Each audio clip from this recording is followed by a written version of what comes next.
Alright, we are back for week number 2 of the Woodpecker method. And just as a quick recap for how we did last week, I streamed Monday through Friday. We went through, I believe, 626 of the puzzles so far in the entire course. We did 200 puzzles on day 1, another 100 puzzles on day 2, another 100 puzzles on day 3, 126 puzzles on day 4, and another 100 puzzles on day 5. I think in terms of the time amount that we've spent so far in the course, I think it's been about 15 and a half hours. So that was week number 1, a little bit of a recap there, you could call it. And we are starting on week number 2. We are picking up on puzzle number, I believe it's 627. Let me scroll down here and find that. These are all saying review next to them. And yeah, exercise 627 says solve. Let's go ahead and get right into it, continuing along with the intermediate exercises. Okay, jumping right into a Tigran Petrosian example. Let's see. I think we're trying to capture the knight on g4, but black has the idea of taking the bishop and then taking the knight on c3. So we need to figure out a way to deal with that. We can take on g7 to begin with, but after the king takes back, our knight on c3 is still being attacked. So that's still something we have to be a bit concerned about. Let's see here. So I think for this one, it looks like we can throw in the move pawn to f6, blocking off the connection of the bishops. If we can block off the connection of the bishops, let's say black takes with the pawn, just as an example, then we can take the knight on g4, I believe, or throw in a move like knight to d5 or something like that, and then eventually we can capture the knight on g4. So that's if the pawn takes. Instead, black could take with the bishop or take with the knight on f6. If they take with the knight, then it's a little bit more of a question. I think if they take with the knight, we can end up playing the move knight to d5 with a discovered attack on the queen that's on the b2 square. So pawn f6, knight takes, knight to d5. And then I think wherever the queen decides to move to in that case, I think we can take the pawn on e7 with check, and then we can capture the knight on f6. So I think we've got the pawn and the knight captures dealt with. The other capture would be the bishop taking on f6. And that's the one that's going to probably take a little bit more effort to break, because we still have to worry about the knight and bishop both being kind of under attack. So pawn f6, bishop takes f6.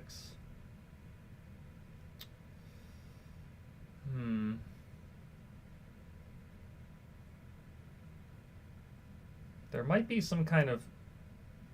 Yeah, I think, actually now I'm looking, yeah, then I think it is going to be... Hey Ernesto, how's it going? I think it's going to be rook takes f6 there. Black takes back with the knight, then knight to d5. Again, discovered attack on the queen.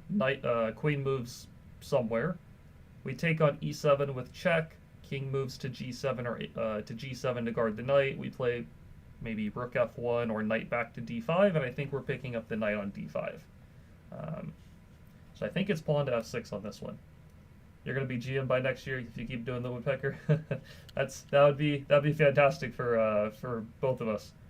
So I'm thinking it's f6, and then I was thinking rook takes f6, knight to d5, and we did get the answer. Yeah, if black takes on a2, we can take with check and then go back, and then the knight on f6 is done for. And black is in big danger with their king at this point. Okay. Black's move here. I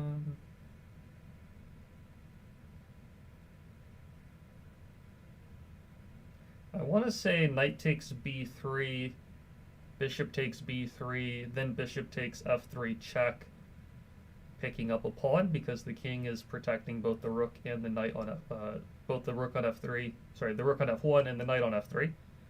However, after knight takes b3, there is bishop to b2. But maybe we still just play. Maybe then we have, let's see, we either have rook to b1, which looks fine, I think, or we might even have bishop takes f3 followed by knight to d2.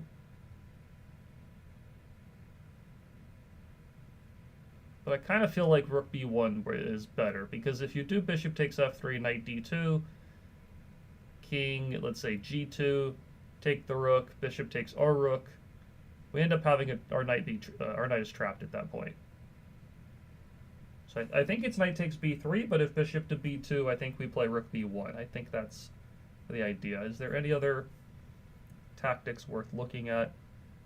I don't think we take the bishop on move 1. We don't have a great way to pile up on the knight. I don't think we take the knight because the bishop, or, well, the king could also take. I guess you could do it that way. You could play bishop takes knight. If bishop takes back, trade the rooks and take the pawn. Or if the king takes on f3, then knight takes b3, maybe still works. So maybe that is an idea, but I feel like I should be taking b3 first. And then I think rook to b1 is what I thought. And then we take f3. And then pretty much we have to trade the rooks, but we're up a pawn. Or at least we are up one pawn in this position.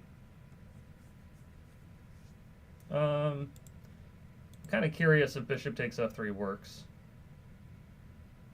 I just want to look at that really fast.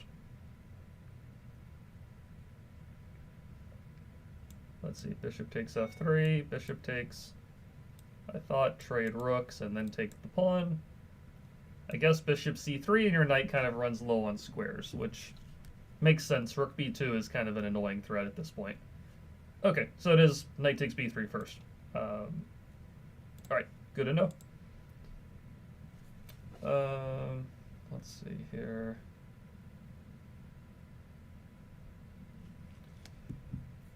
Alright,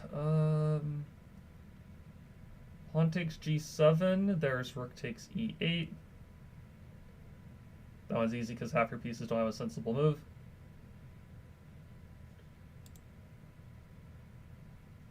Let's see here.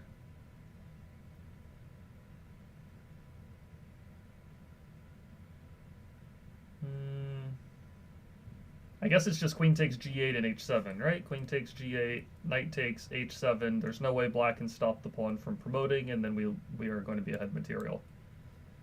Yep. So again, knight takes g8, h7. Nice little pattern to be aware of. Okay. It says black is clearly better, but can push his advantage further with blank. Knight to b4, pawn takes b4, rook to c8 wins the queen. And otherwise, we take on, like, queen moves somewhere. We can maybe take a2, maybe take d3, and then the c4 square is weak. I think we can jump forward with knight to b4.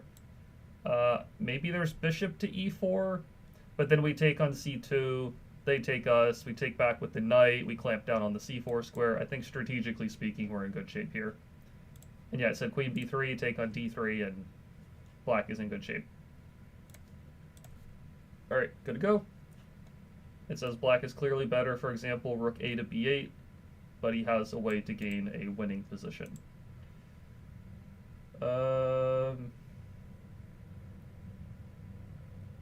I mean, knight to e4 attacks the rook and the g3 pawn at the same time. And then if the rook takes on d5, we take on d5 with our queen, then check on c3 and win the rook. So this looks pretty straightforward. Take that, and then you have the fork on c3. Okay.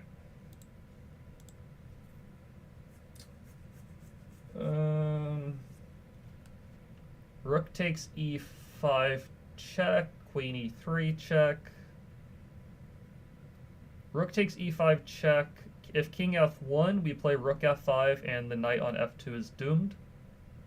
If king d1, I think we play queen takes f2. He takes, they take the rook on b3. We check on e2 with the queen. King c1, check on c5.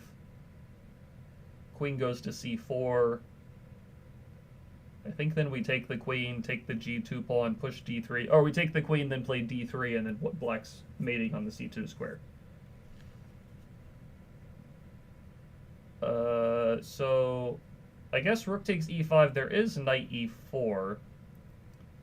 But then it really feels like there's like just queen e3 check, queen takes d3 check, take the knight. Yeah, this is game over for sure. And then I think rook f5, and then white's knight is doomed here. All right, good. Rook takes a2, queen takes a2, pawn to b3. Queen moves, takes c2. If the queen takes back, we take d4. The c3 pawn's pinned, and we're up a piece. He doesn't have to take on c2, but if he doesn't take on c2, I mean, I think we're up a pawn. Queen takes d4, then promoting is still a threat. The extra pawn on c2 should be pretty strong as far as I can tell. Let me just check if there's anything else. I think rook takes a2 is the move, but let me just see any other options.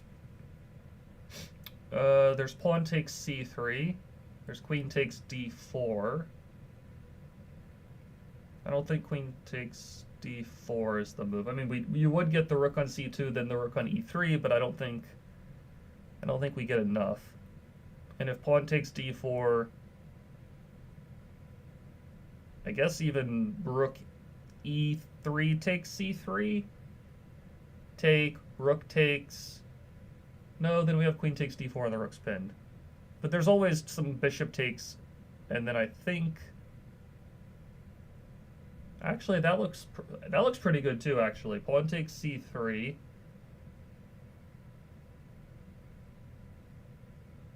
Maybe pawn takes c3 is actually just better, because if the e-rook takes on c3, we have rook takes c3. Oh, there's queen takes c3, right? Queen takes c3 would spoil that.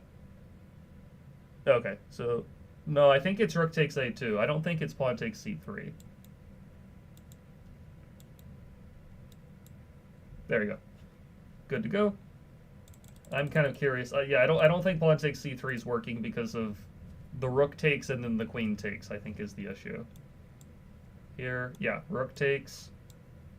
And then the queen, yeah, specifically the queen has to take. Because if this, then you have the pin, and capturing this is not a check. And if they take with the bishop, then you have bishop to b4. I was thinking bishop b4. Maybe there's another move that's better, but bishop b4 winning the piece because of the pin. All right, cranking along.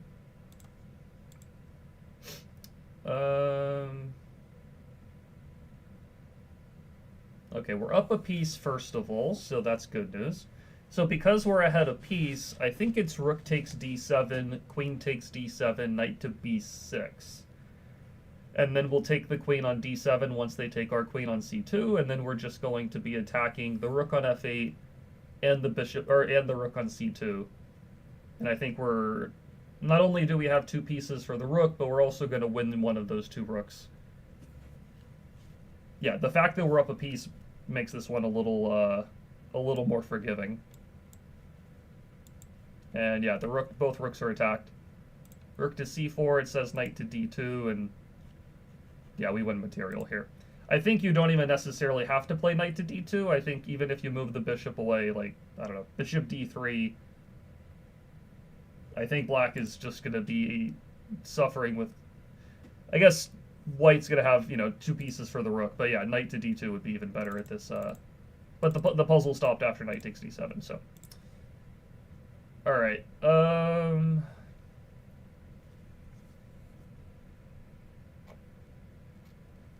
trying to figure out what's wrong with knight takes b1. Knight takes b1 is white's idea, queen takes a7. And then some kind of queen a8 check, queen takes b7, queen e7 mate thing. Rook takes h3 is actually a move worth considering. Because if king takes h3, there's rook h8 check, king to g3, knight e2 forks the queen, king g4, King G4. King G4 is a little bit more annoying. Queen F5, King F3, and there's then Queen H5, G4, Queen H3, King F2, Queen H2. It feels like there should be a mate right around the corner there, but I'm not 100% sure.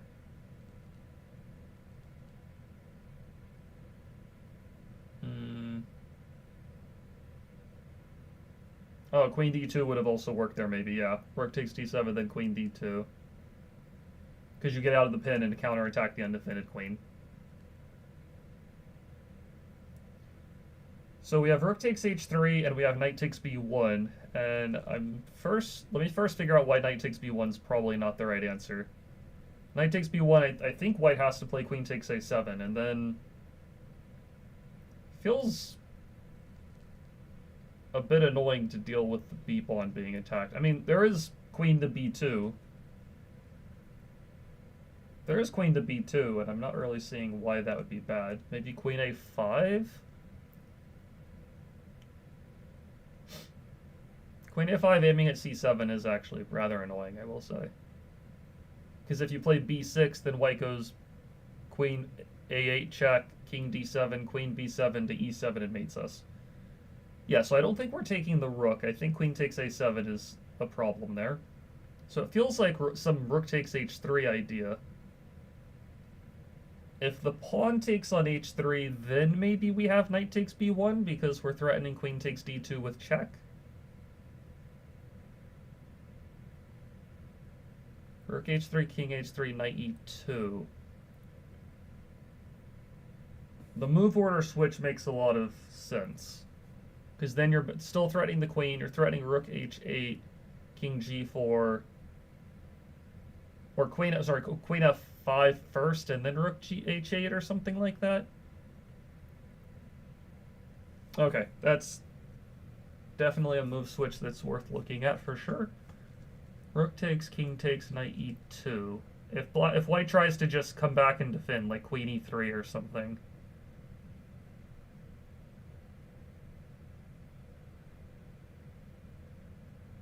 Do we have a mate there? Rook H3, King H3, Knight E2, Queen E3, Queen F5, G4.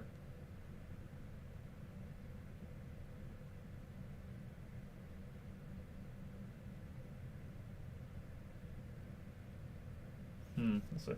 Queen F5, G4, Rook H8, King G2, Queen takes E2, King F1, Rook H1, King F2, Rook H2. I mean, we have a perpetual check for sure. There has to be something good there as well. That looks quite good.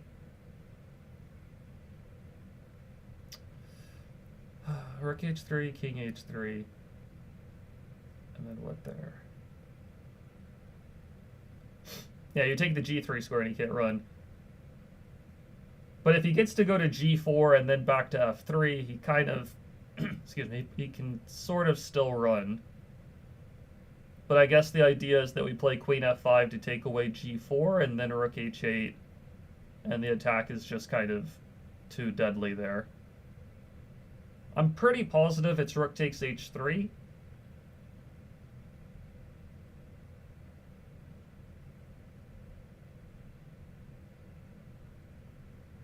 Queen E3, Queen takes D2.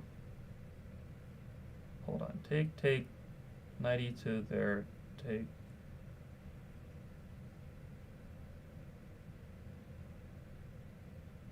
So what you're saying, Rook takes H3, King takes H3, Knight E2, Queen E3, Queen takes D2? But then he takes back... If we check, he goes to G4. I think he's escaping because he has the G4 and F3 squares available there. Unless I'm looking at something wrong.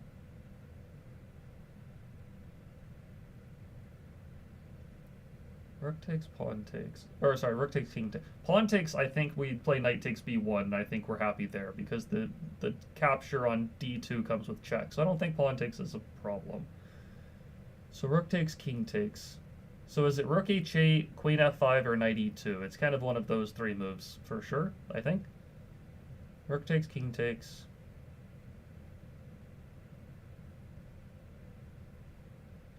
Takes, king takes.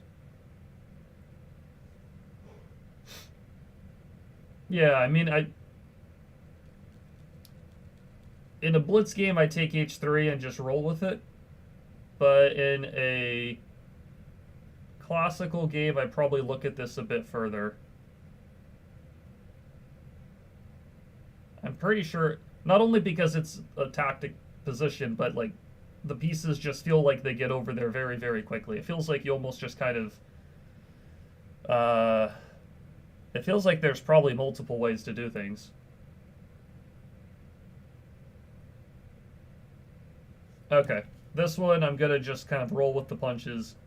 So rook h3. Oh, okay. Well, if pawn takes, I guess knight. Oops, sorry, I think knight takes b1 was my idea, because we're gonna take this with check in almost every variation. I think this was the plan.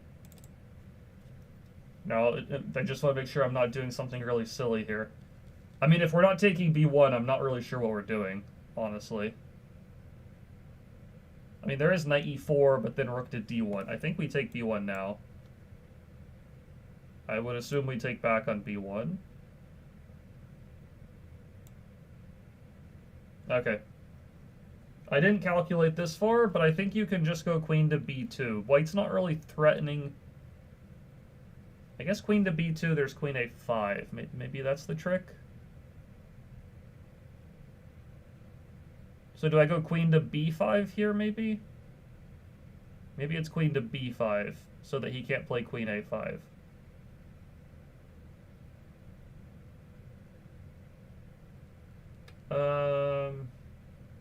Because if queen to b2, there's queen to a5, which is actually pretty annoying, I will say.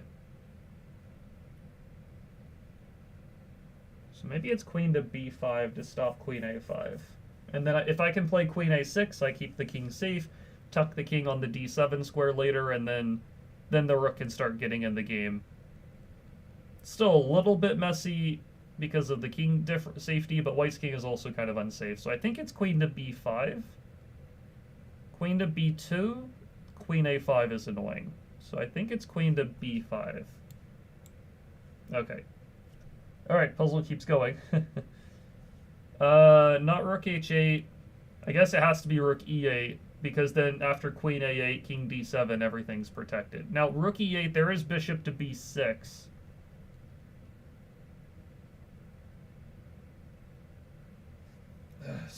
Still annoying. I can check on e2 and just go for some perpetual check thing if I really wanted to, but let's see. Rook e8, queen a, rook e8, bishop b6. We might have to take a perpetual check there, because queen a8, queen takes b7 looks like a big problem, and even pawn to d7 check, king takes, queen takes b7 is a mate threat. So we might have to just go for a perpetual check, which feels kind of unfortunate. But white is threatening queen a8 and then queen takes d8 mate. And we don't really have enough firepower. I think it's either rook e8 or or we start checking right away.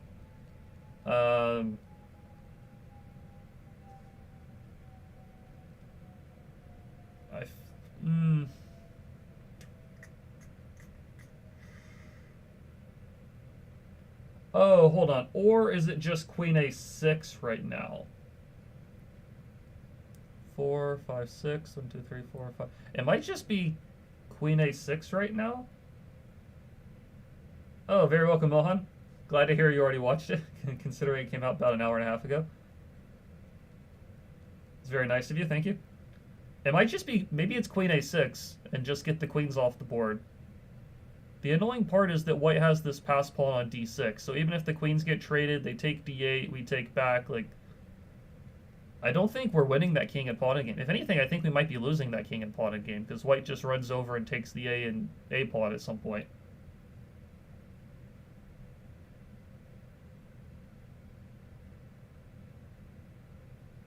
I don't think we're winning that because the pass pawn on d6 pretty much cuts our king off from doing anything.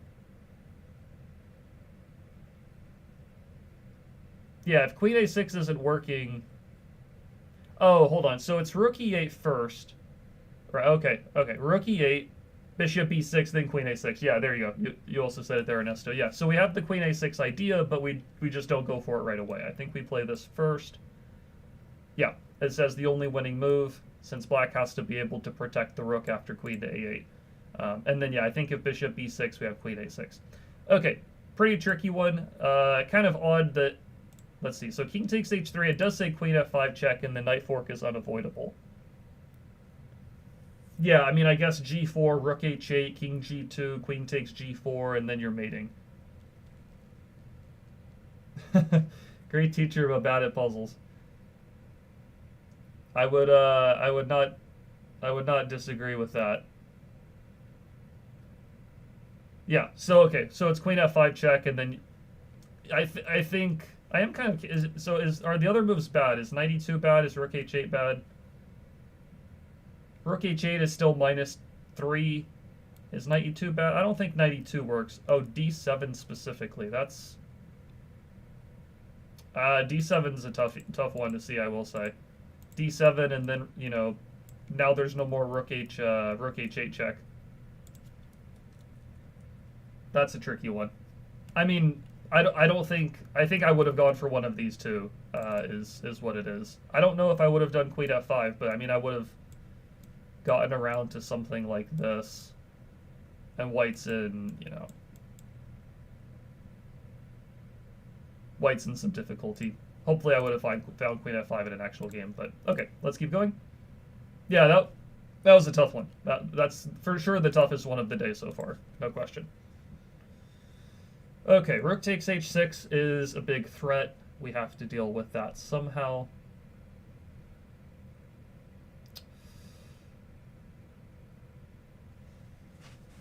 Oh, very nice of you, Mohan. Appreciate that. Get the notifications. What are we doing here?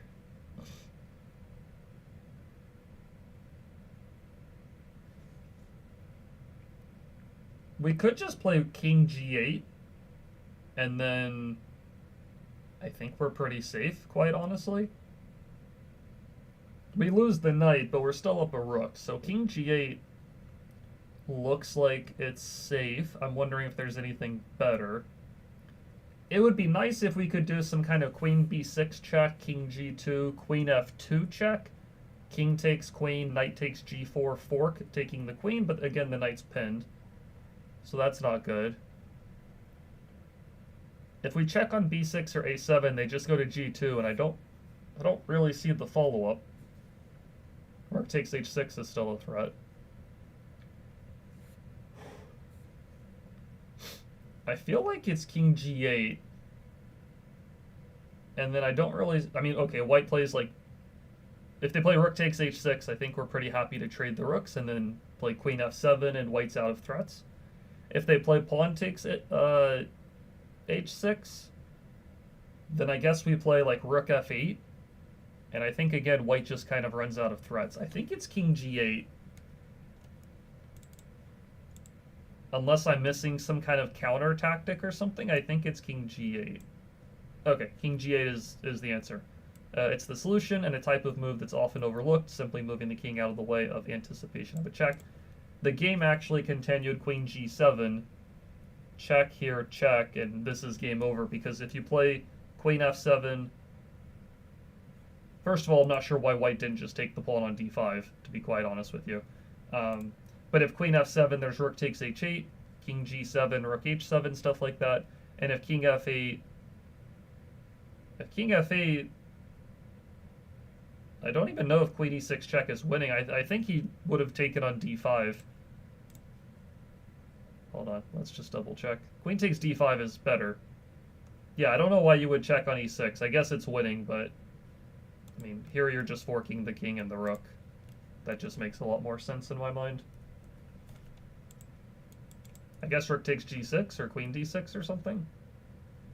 Yeah, queen takes d5 just looks so much simpler. I don't know why you would go to e6, but okay, anyways. Yeah, you want to play king to g8. This isn't really a tactic, this is more of like a defensive move, I guess, but we're up a whole rook and knight, so defending is a pretty good idea there.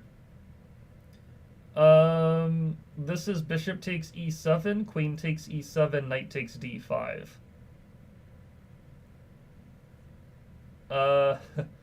I think I hit you with this in one of our over-the-board games, Ernesto. Some kind of take e7, knight takes d5 tactic, like a super-duper long time ago. Coincidentally enough. For some reason, that game, that kind of tactic was in my head. I think it's this. And, yeah, black's in big trouble. Queen d8, you take b7, and stuff like that, at the very least. Okay, bishop takes f7, then queen to b3 check, followed by taking d3. Looks pretty good.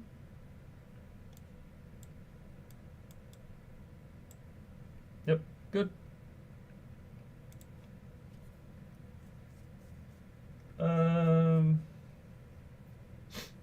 So bishop takes d4, bishop takes d4, knight to d3. Bishop takes queen, knight takes queen, bishop takes rook, rook takes back is equal material. So that's not very helpful. Knight d3 right away. Knight d3 right away, the rook takes it, we take back, we lose g7.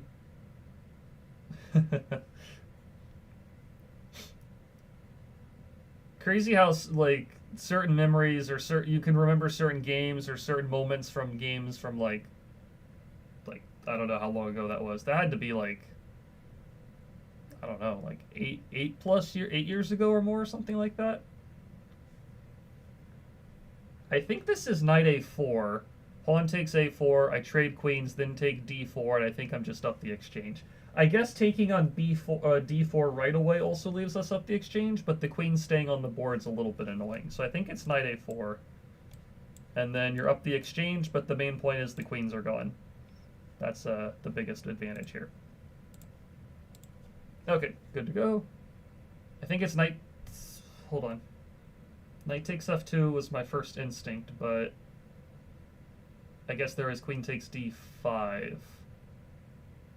And then if I take on d1, queen takes d1.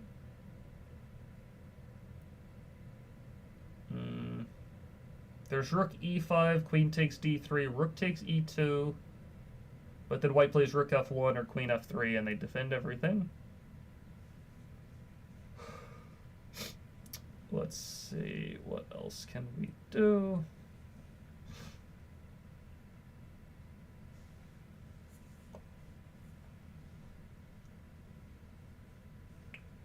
Also, I didn't mention this earlier at all, but I want to shout out Chessable and Quality Chess. I did stream the whole Woodpecker, or the last week, the Woodpecker method, and I had not actually run it by Chessable before that, just making sure it was fine, but I did email them and over the course of the weekend, and they said it was cool to do the stream of the Woodpecker method. We can go through the full thing, no problems, as long as I have the Chessable and Quality Chess logos on the stream. So I just want to shout them out because I was a little concerned that our Woodpecker method stream was going to come to an end depending on what they said over the course of the weekend. But they were cool to let me keep doing it as long as I had the logos on the stream or on the screen. So appreciate Chessable letting me do that. Hashtag not necessarily sponsored.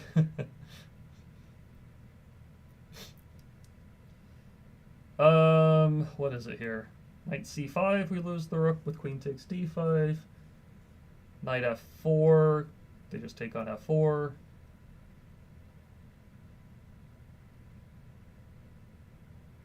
Maybe it's queen to b6?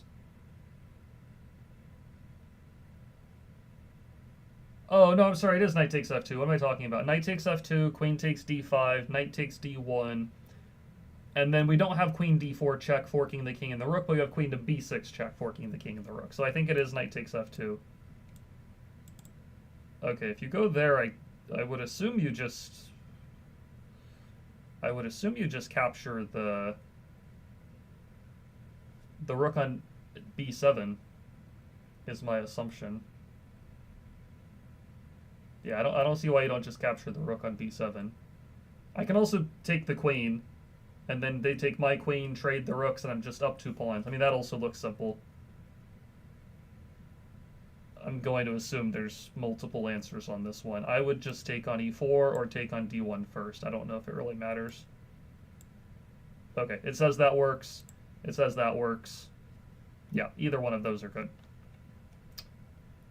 No, you're always very strong, man. Very strong. One day I'll get my rematch, and we gotta see. My openings were bad back then. I was just pulling down a good player. Yeah, it was a tough start to the game for sure.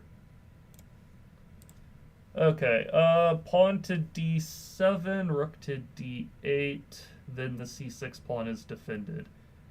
But I think I can take c6 first. Rook takes, then d7. And then I should be winning that king and pawn in game.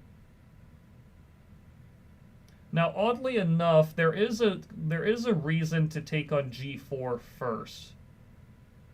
And I don't know if that makes it important or not. So if I take on c6, rook takes c6, d7, one of the rooks goes to d6 to sacrifice itself to stop the pawn. I take the rook takes back, rook to e8 check, king moves, I promote. Oh, I do cover the d1 square. Okay, so I can take on c6 right away. I think that's the way to go. And then here, I think I can just play... okay, fair enough. I didn't look at this. I think I can go rook to d1 and just push the d pawn, or just push the pawn right now and then, you know... I think I can just push the pawn right now if I wanted to. Push the pawn, rook moves, rook to e8, and then, you know, then I'm just going to be... I guess if I push, he could take the bishop. But then after I take the rook, he takes back 3, 6. I am up a pawn. I have the much better pawn structure, pawn majority. I think the d7 works. Okay, there might be something that's better, but I think that I'm pretty sure d7 works. Maybe I should check first or something. I'm not actually 100% sure. But I'm happy I got to play you over the board. I don't care about my results too much. Wish I could have shown my best. I actually got the 94 idea from Casablanca, but not in that order. I was 95. Yeah, there are definitely 94 moves that happen kind of once you've castled. Once you've castled, then the rook on f8 protects the bishop on c8. And then 94, you're trying to trade a bunch of pieces and relieve the cramp or slight clumsiness of the pieces, you could say. Okay, so it's not d7.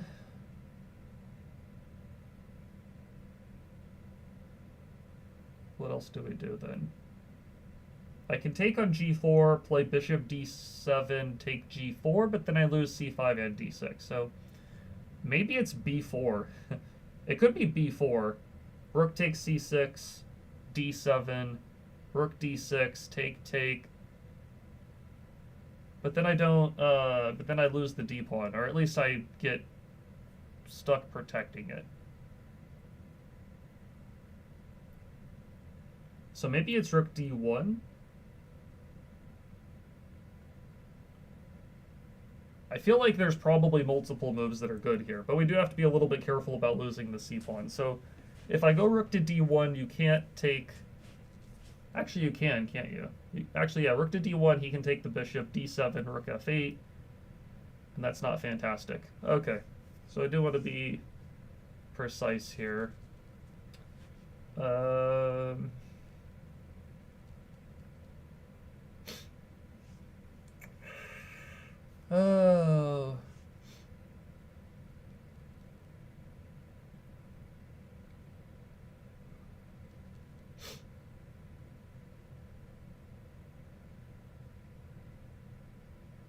Maybe it's like rook e8 or something. Maybe that's the move.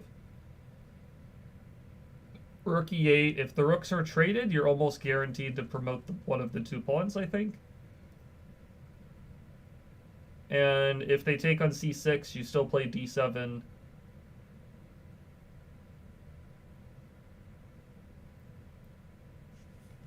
I'm going to go with rook e8. It could also be pawn takes g4 first, but I think rook e8. Not rook e8, okay.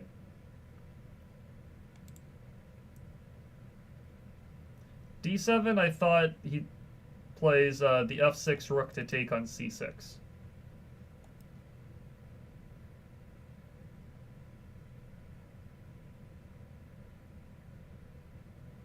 Oh, but can I go rook e8 there? Maybe it's rook e8 there. Oh, that's interesting. So I don't even... Do I not even take the rook?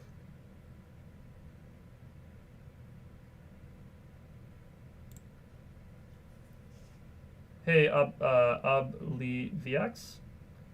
Bishop e8, rook takes c5, d7, rook to d5 or d6. I think if black gets behind the d pawn, then they can stop it from promoting. Maybe it is... Hold on. So maybe it is d7, the f6 rook takes on c8, but instead of taking on c8, what if I play rook e8? And then I take on c8. That might be the way to do it. Okay, I think it's this. No, not that. Wow. Why is that? Oh, I mean, I guess d7, rook to d8, rook e8, the other rook goes back to f8. But then you should be able to move the bishop, play c6 and c7. I mean, I know, right? Endgame, I've been pretty on top of things with the endgame tactics, but missing this one. I found the first move, but not the follow-up here.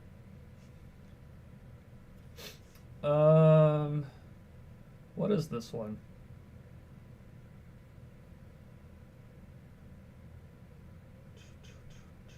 I mean, you could throw in rook e7 check first and then, go from there. I don't know, maybe that's the way to do it? It feels like rook e7, rook f7 just feels kind of like an unnecessary trade of pieces that would not help us.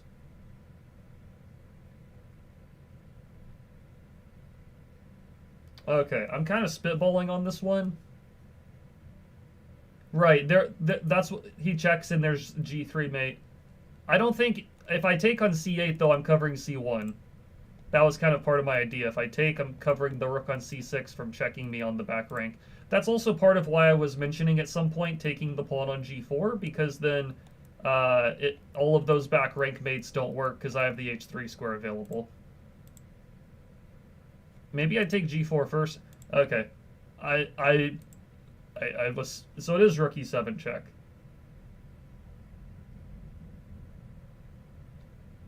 Okay. This is what I was calculating, but I was thinking rook to e8. Am I completely missing something here? Why is rook to e8 not winning in this position? Rook takes c5, I take on c8, and I cover the c1 square. If you trade on e8, we get a queen, which is winning. If you move the rook to c7, I make a queen. If you play rook a8, b8, d8, I take, and then, then I can sacrifice the rook on g8 and again make a queen. I'm really not sure why that's not winning. I don't know if I miscalculated something here, but okay. Rook e7 check, it says this is the correct move, and it just stops there. That's pretty surprising. Okay, I'm too curious on this one. Why is rook e8 check not winning there?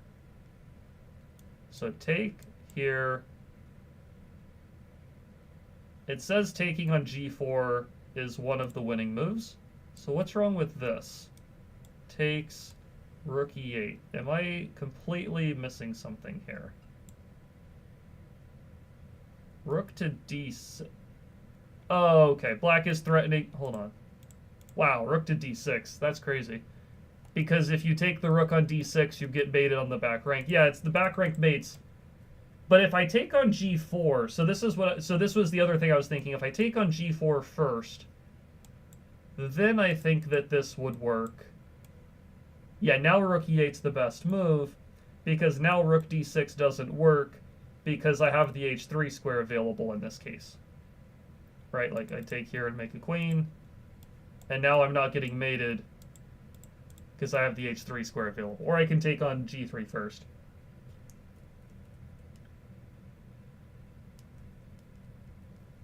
You're saying, oh, sorry, this is before the trade of rooks, I guess.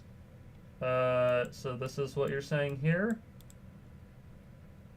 So I thought about this one, but I thought I'd take the rook, and then I can check on g8 was my assumption. I don't know why the computer's being slow to catch up on things here. Like, b4 is not what white's playing, I don't think. I was thinking check here. Yeah, it's like the computer's lagging out or something, because king f6 allows a check with a promotion with check. Hold on. Let's try this from the beginning. Let me refresh, because I think the computer was freaking out.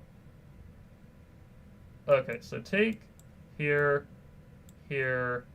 Oh, sorry, d7 first. Here, here. The computer is still freaking out. Yeah, here it doesn't work if I haven't traded on pawns on g4 yet. But if I've traded pawns on g4, then this would work. Excuse me. So I wonder if from the beginning, like, does it also work to trade pawns right at the start and then take on c6? I think that this would also completely work. Yeah, Chessable's engine setup isn't great. I agree for sure. It'd be kind of hard for me to like pull up my chess-based computer or my chess-based program and throw it on Stockfish there. I'd have to do the screen switch, this change around the stream setup and stuff. King h7 draw, but then I can stop the back rank mate, and you can't stop the pawn from promoting. Like I can play king f1, I think. I think this is the position you're talking about. Also, I think I can just promote, actually. Because now the difference is I can give up the rook on g3. And that would be winning for me. Okay, very interesting position. I think you can trade on g4 and then take c6, and then I think my d7 rook e8 idea works. Okay, I'm pretty happy with the calculation overall there. I'm kind of surprised that rook e7 check is, just good enough, let's call it. Okay, anyways, though, let's continue along. It even says here in the text, taking on g4, then bishop takes c6 could be a slight improvement, as white has less to worry about on the first rank. I would agree with that. Like, once I did some calculation to recognize back rank issues, then taking on g4 makes a lot of sense to get rid of that idea. Okay, anyways, let's keep going.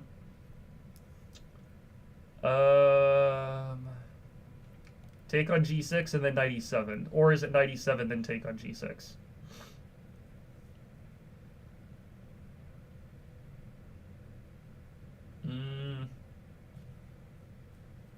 So do I want to trade the queens or not? I think that's to trade the queens or not to trade. That's the question.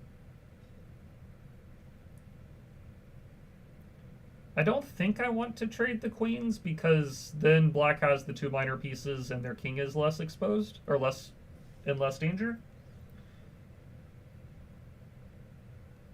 But I do have, the passed pawns. I could play f5 check and e6 and f6 and it's probably pretty decent. It's also not that easy for black to develop the knight without giving up the d7 square.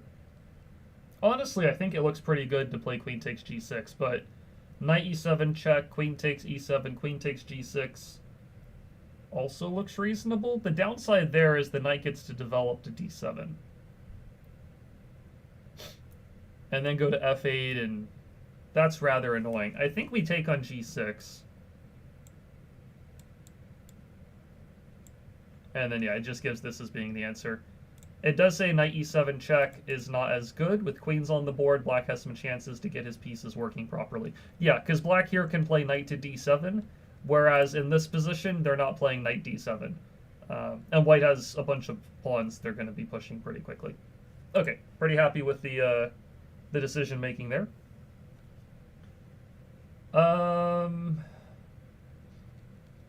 This feels like maybe knight takes g3.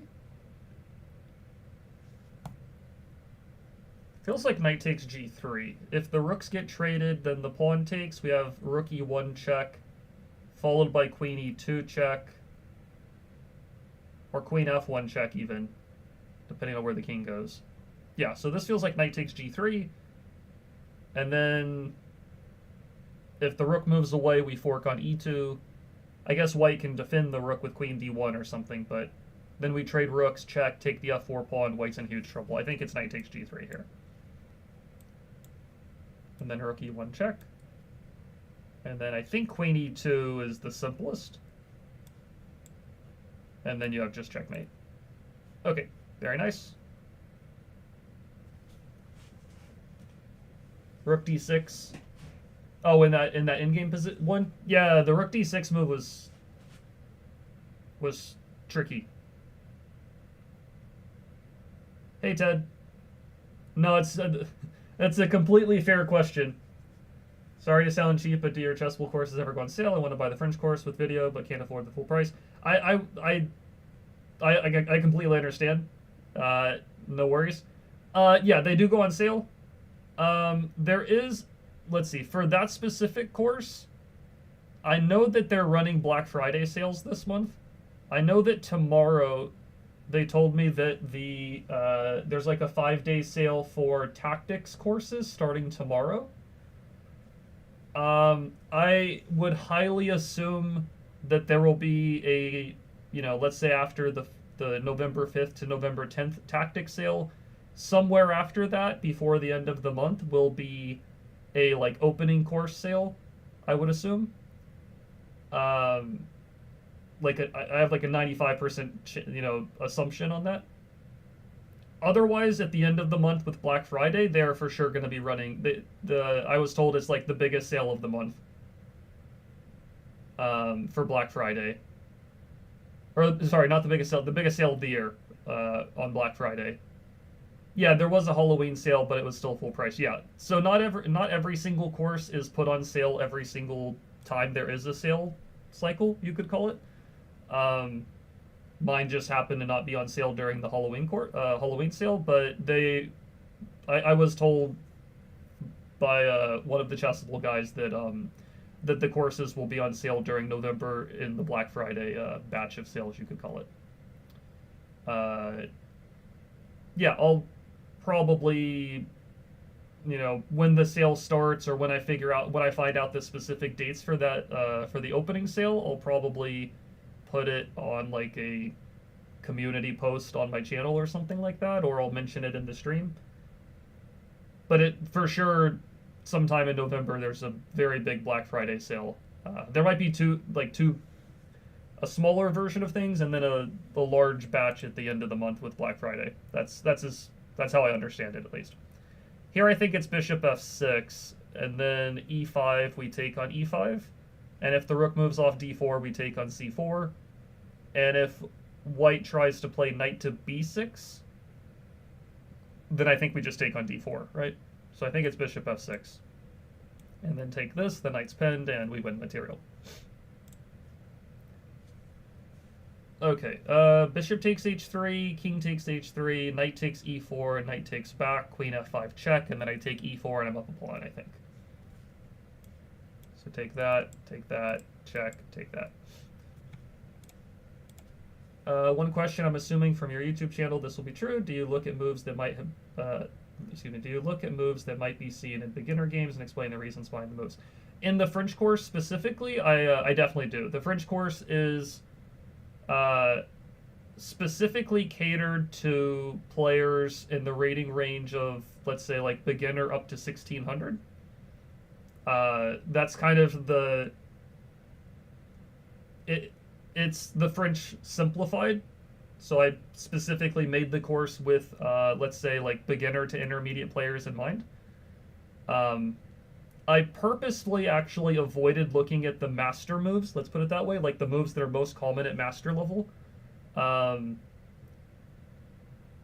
at least in the first, let's say, version of the course. I do plan on updating the course maybe in the next month or two and adding, let's say, more advanced or more,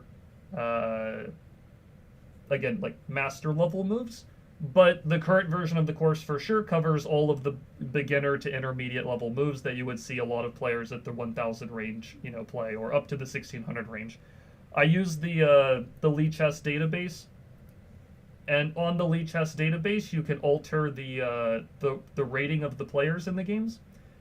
And so, what is most common, let's say at Grandmaster level, if you alter the ratings, it changes drastically. It'll show like what's most common at the 1000 rated level or 1500 rated level is drastically different than what's most common at the master level.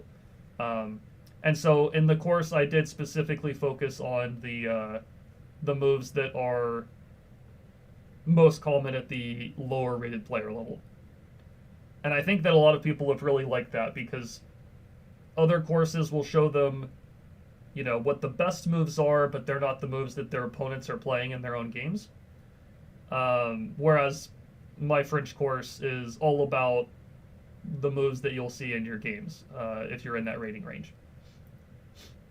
Yeah, Lichess has got a nice functionality with that for sure. Yeah, so Ernesto's mentioned bishop a4. That was the move I was looking at. I was wanting to answer the question. But yeah, bishop a4, if queen takes, there's queen d8 check. If bishop d7... then we have some e6 and rook e1 type stuff. And that works out really nicely. Yeah, so that's the idea here. And, alternative move. Your variation's very nice, Ernesto. Rook e1, queen h6, take d7, but apparently there's something even better. I think simpler is probably just checking, and then whatever blocks you take on e8. I think that's maybe what they're going for here. And then you're just up a piece. And you're also going to play bishop c6 after the rook moves.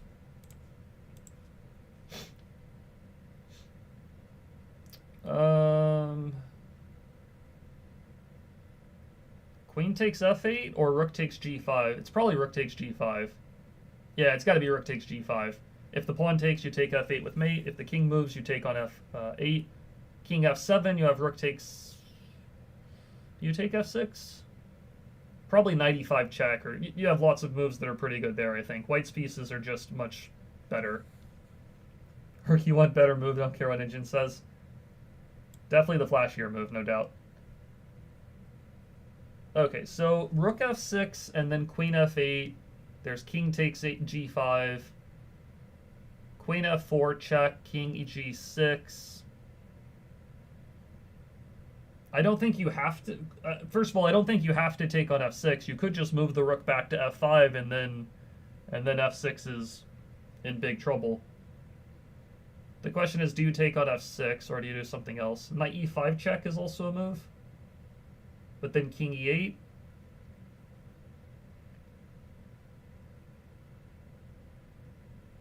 Knight e5 and queen sack. Knight e5, king e8, queen takes f8, king takes f8, rook takes f6. King e7? Rook f7, I think we're down 2 knights. Oh. Never mind. I think you just put the rook back on f5. I mean, I think white's position is just so good. I don't think you have to take on f6. Because I don't see the mate. Oh, hold on. There is a mate. There is a mate. Hold on. Rook takes f6, king takes f6, queen f8, king takes g5, h4 check. If king takes h4, queen f4 is mate. King g4, queen f4 is mate. King g6, knight f4 is mate. You have mate. Yeah, you have mate here. h4. That's the key move. Anywhere the king moves, knight f4 or queen f4 will be mate. Yeah, you don't want to check on f4 right away because the king does run there. But h4, that's the key. Okay, pretty happy about that.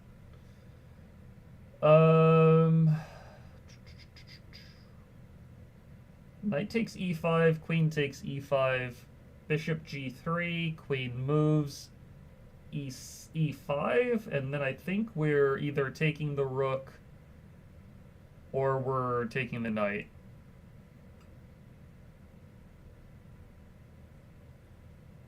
I think if we just blast open things and get the E and D pawns rolling down the board, I think that black is in big trouble. So I think it's this. I don't think we take the rook, though. I think we play e5. And then here I think we take with the rook. I don't think we want to take with the pawn. Maybe taking with the pawn is fine, honestly, but I kind of like the look of taking with the rook a bit more. Oh, but hold on. If I take with the rook, I do lose the c4 pawn. So maybe I do need... No, if I take with the pawn, queen e3 check is kind of annoying. I think I take with the rook. Strategically speaking, this feels like their better move, because I want to keep these pawns connected. Pawn takes, queen e3 check, bishop f2, queen e5. Just kind of feels annoying, honestly. I think I'm taking with the rook here. Okay, rook takes is better. Yeah, even if you take the c4 pawn, white's still in good shape there. The connected pawns in the center are very good. Yeah, that's what I was saying. Rook takes f6, like, positionally speaking, is what I want to play. I was just double-checking any shenanigans. Let's see here.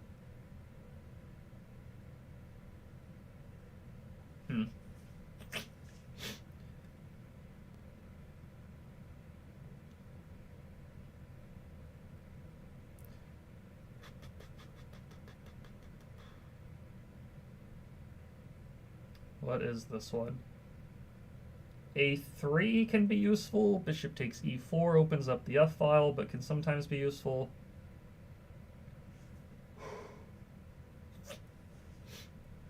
Rook takes e4. Bishop f1 also looks pretty good, to be quite honest. You just play bishop f1 and pin the queen with bishop c4. If the king moves away, then... I mean, strategically speaking, that looks terrific. Bishop f1 to c4, and then black's just in bad shape. Feels a little bit slow. Feels like there might be something better. Blitz game, I play bishop f1, and I just use the bishop pair and probably crush black, but you're also up a pawn, so it feels like you can do anything here and you're in good shape. I do have to be careful about rook to d8 followed by knight to d3, though. That is an annoying threat. I really don't want to take the knight on e4 with the bishop. I don't like the look of giving up the light squares and opening up the f-file. Doesn't feel great, I could say. I don't think taking c5 works because the knight on b4 covers the d5 square. And even if I throw in a3 first, I think knight c6, rook takes c5, knight takes c5. If I go bishop d5, there's knight back to e6. I think it's bishop... I mean, bishop f1's not really a tactic, but I think it's really, really good. You also cover the d3 square, which is nice. And if rook to d7, I can still play bishop c4 and win the exchange. Okay, I'm going bishop f1. And then bishop c4, I guess. Okay. Wouldn't call it a tactic, but more of a positional scenario here. I'm wondering, I mean, I assume there's lots of moves that are good. You're up a pawn, you know. Okay, bishop f1 is clearly best, but there are definitely other moves that are good. I was even thinking about g4 for a moment, but I think rook to d7, knight to d3 is a problem. I thought that this would be, something like this didn't look so great. I guess rook f5, though. Yeah, bishop f1. Okay. Not a tactic, but definitely a good position. Alright, knight takes d5, pawn takes d5, queen takes e8. I think we're just up a pawn. And if queen takes b2, we have, like, some kind of Anastasia's mate. Knight e7 check, king moves, bishop takes h7 stuff. Knight takes d5. I don't think I calculate much past knight takes d5, because queen takes b2 looks kind of suicidal, quite honestly. Probably some rook b1 move also works or something, so I think this is simple enough.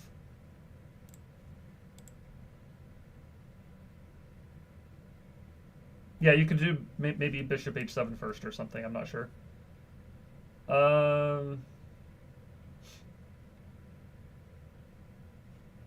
If queen b2, bishop h7. Yeah, probably that works. I feel like I've seen this one before somewhere. I don't remember if it's rook takes f7 or bishop takes e6 or which one is first.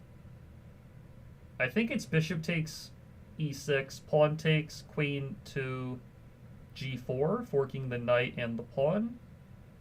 And if the knight moves, you have rook f8 check. I mean, that looks... I don't think I calculate much past that. I think black's just getting crushed.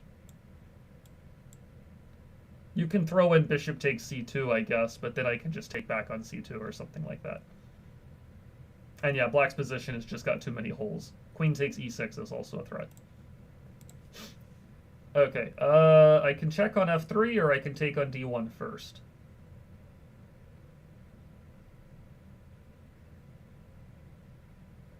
Probably I take on d1 first, but I'm not 100% sure.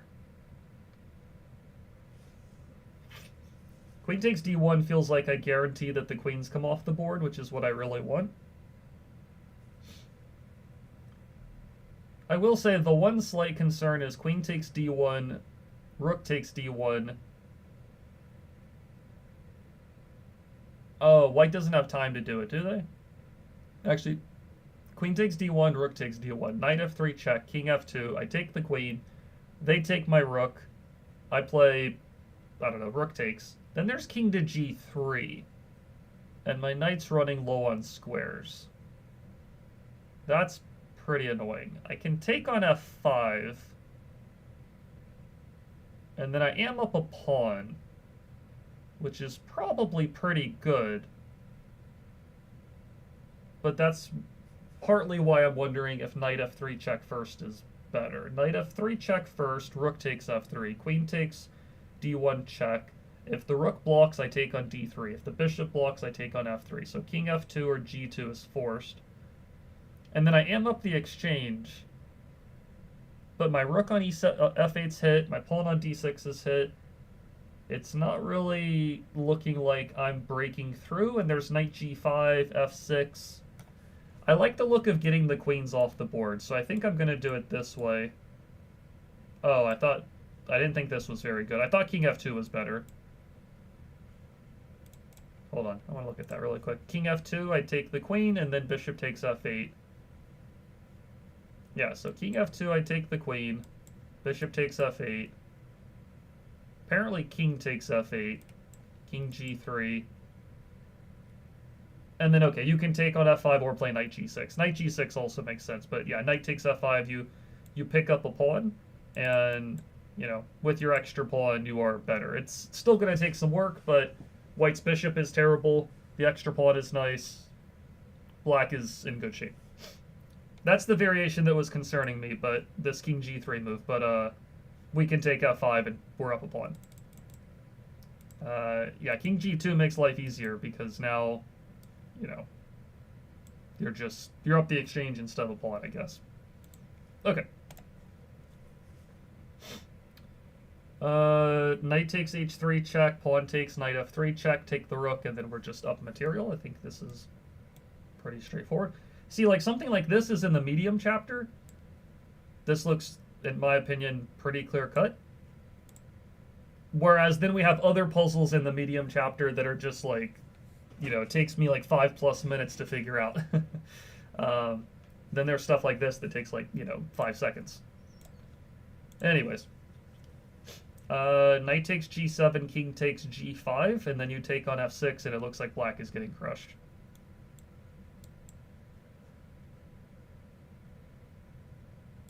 This looks terrible for black, yeah. Alright, thanks, man. Have a good rest of the day. Thanks for hanging out. See you on another one of the days. I'll be back here pretty much every weekday, so you know where to find me. All right. Knight takes e5 with a discovered attack on the queen is my first instinct, and I don't really see why that would be bad. So I don't see why it's bad, so I do it. And then I take the bishop. I can take the bishop or the g6 pawn.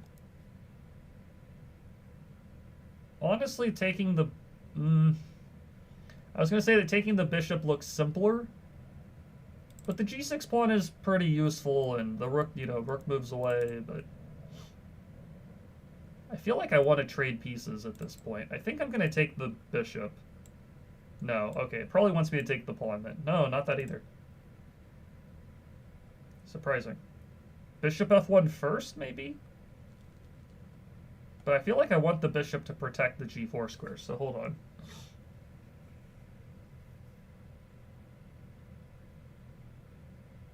Is it like knight to d3? Knight to d3 feels very, very weird.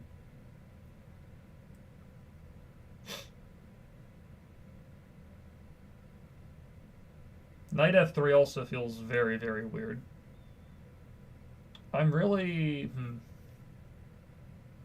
I'm not sure. Bishop f1, the queen just goes back, and that doesn't really... That doesn't feel so great, for whatever reason.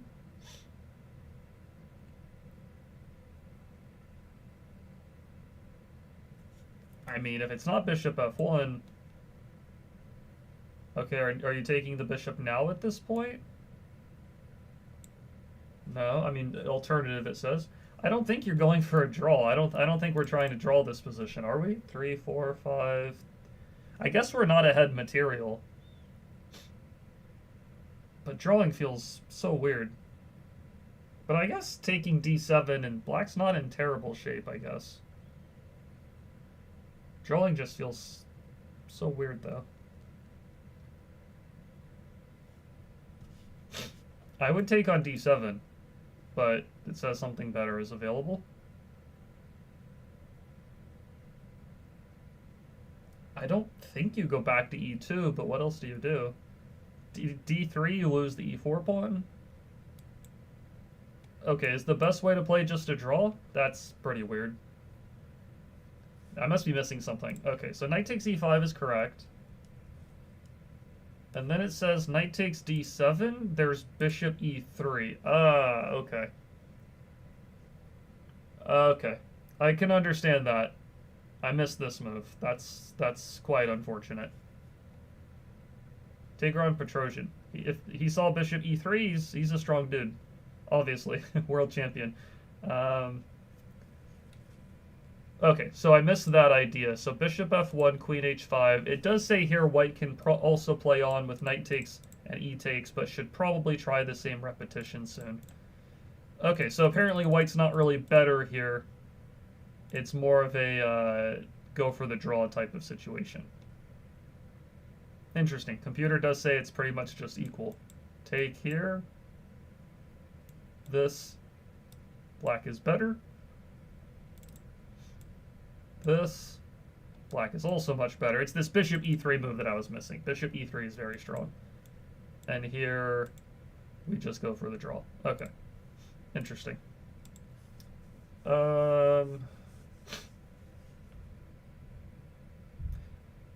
Rook takes g6 check, pawn takes, queen b7 check, king moves, take on c8 with check, and we're up a pawn at the very least. Okay, good to go. Well, okay, sorry, we're not up a pawn. We were down two pawns, now we're down one pawn, and we can maybe perpetual check. There was not really a whole lot else that was better, let's put it that way. Okay, feels like some kind of knight e7 check, but the queen has that covered.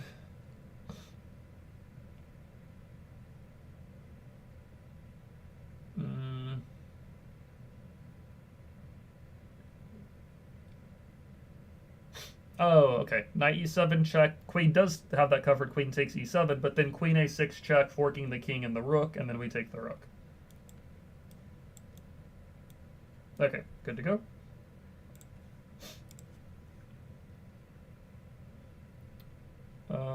bishop to d3 or knight to d3? Knight d3 check, bishop takes d3, queen takes d4, king moves, queen takes c5. I lose the bishop on b1, which doesn't feel fantastic. Bishop to d3, queen c3 or something, I guess, to guard the pawn.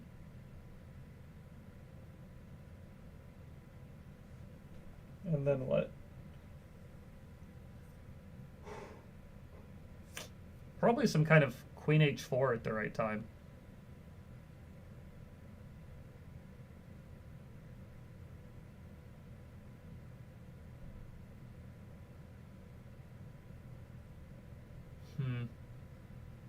Maybe it is knight d3 check. Knight d3, bishop takes, queen takes d4, king moves, bishop takes d3. We are up a pawn with a good-looking position. Okay, I think it's knight d3 then. Not knight d3. It's got to be bishop d3 then. And then they play their own kind of blocking idea.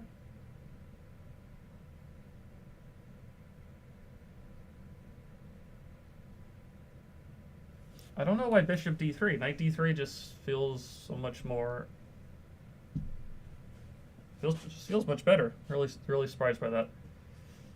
Okay, what to do here? If bishop takes f5, there's queen takes f4, which is pretty annoying.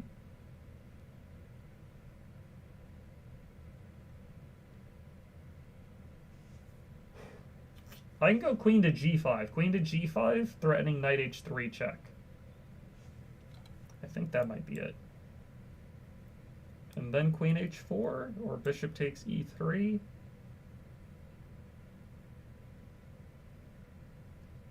Oh my gosh, what is it making me do? Queen h4, king g1. And I don't really see the follow-up. Bishop takes, you have to take with the king, because knight takes, there's rook e2 check. So bishop takes, king takes.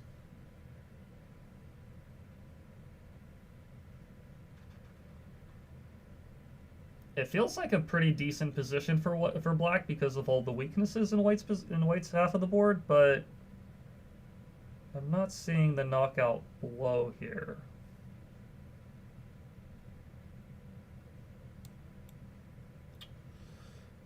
Okay, fair enough.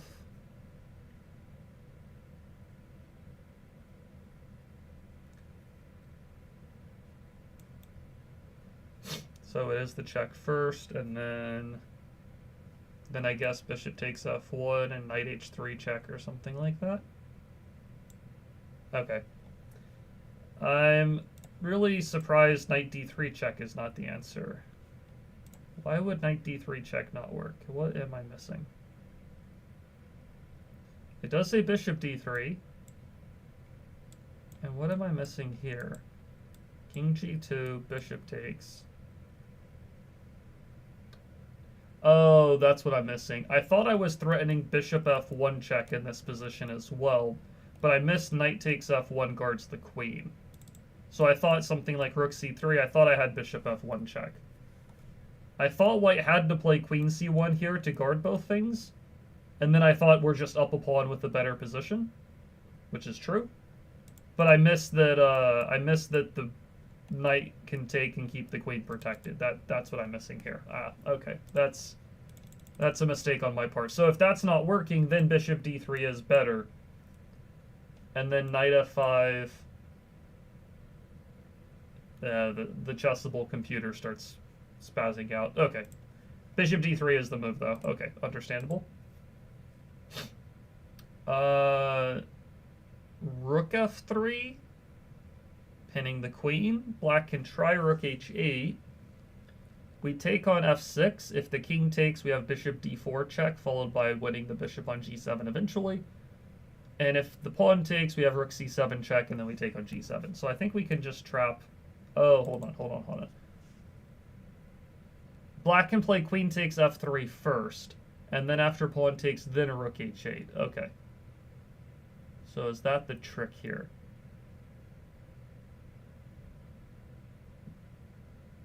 But even then, we can take on g7 and then check on d4 and take on h8 and then probably we are equal in that position. 3, 4, 4. Yeah, we're not actually ahead material there.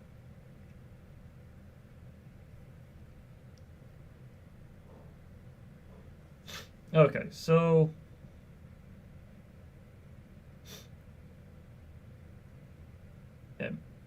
it could be e5 first. e5 hitting the queen. If the queen takes, then rook e6, rook f3. I guess there's king e6. But then I take on g6, and then it feels like black's in trouble. I mean, it feels very difficult.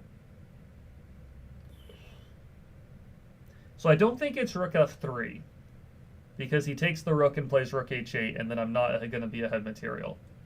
I think it might be e5 first. If the queen takes, then a rook f3.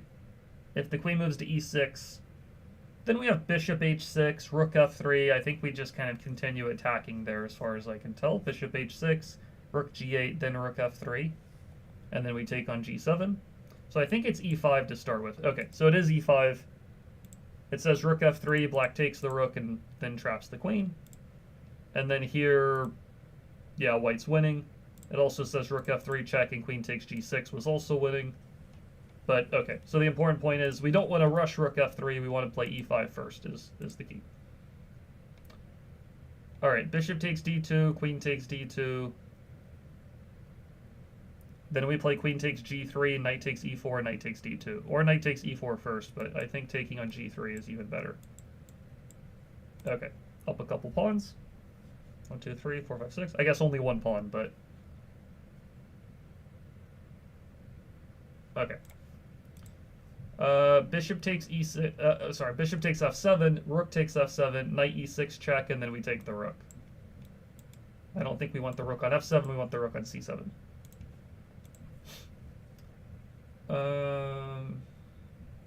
Bishop to d3, queen to d5, bishop h7, and take the queen. The queen has nowhere else to go. If they take on d3, then we take back and we're up the exchange. Now we check and take the queen. So a little bit of a stutter step. Hit the queen and then, you know, push the queen to the d file is the key there. Okay.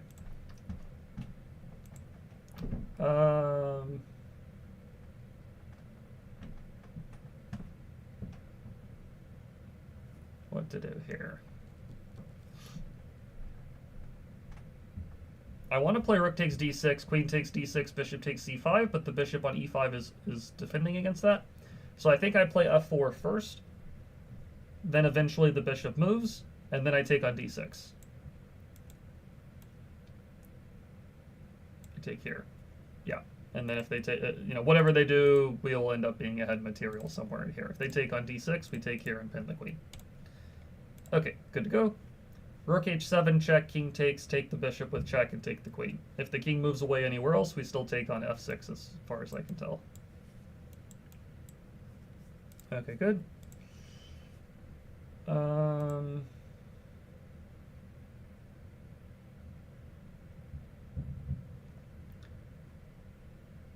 Knight takes d6, queen takes d6, bishop takes e7, queen takes e7, pawn to d6 check, queen f7, bishop d5 pins the queen. If they take on g5 on move 1 instead, we take the bishop on b5 and we're up a pawn. Good.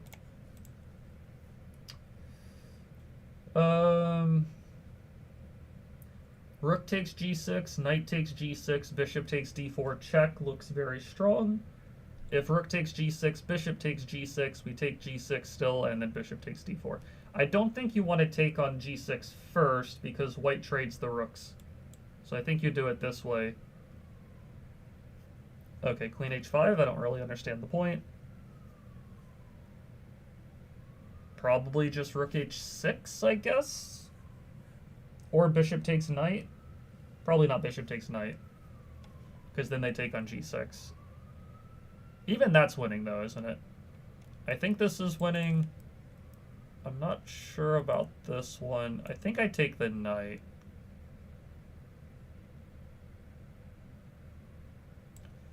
Okay, it's probably rook h6 or rook f. It's not rook f6 because queen h7 looks pretty annoying, or it looks like mate. So rook h6, queen f7, king h8, and I think we're safe in that case. Yeah, I guess we're safe. Bishop takes e5. It says rook takes e5. Ah, okay. I can understand that. Okay, fair enough. I jumped the gun on that one. I thought after bishop takes e5 he was going to take on g6. But, okay. You know, white's a piece down, not really much of an attack, and black is winning. Also, rook h1 check is kind of annoying. Okay. Knight g4 check, pawn takes, rook f1. And then how do you stop rook h1 and queen h4 ideas? I think you're getting mated here, is what it looks like.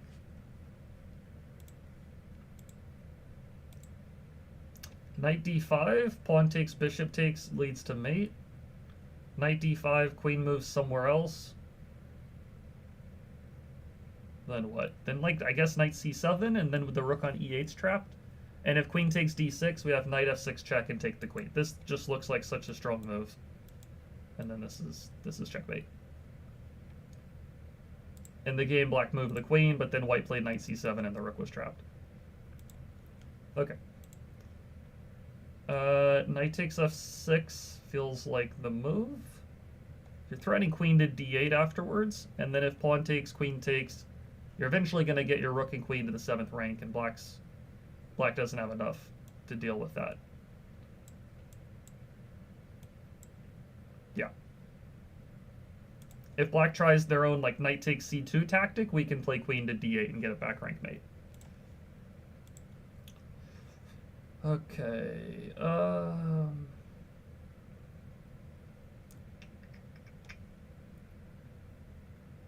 Bishop e3, pushing the queen away from guarding the bishop looks pretty good.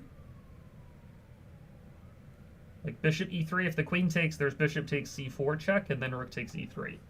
So after bishop e3, black has to play queen e5, and then bishop to d4, and there's no way to stay connected to the bishop. I think we're winning a piece.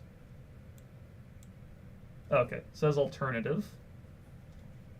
What's better? a4 also looks pretty reasonable, or rook to b1 looks reasonable.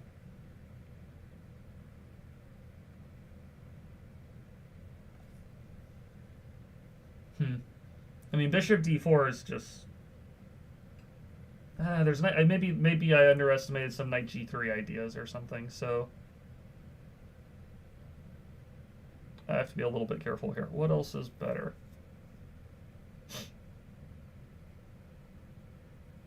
a4, rook ab1, rook eb1 seems weird. There's no bishop takes c4 because the rook takes back. Bishop d4, I guess queen b8. Maybe that's the move I was missing. Bishop d4, queen b8. That was what I was missing. So okay. And the knight on h5 covers the g7 pawn, so no checkmate.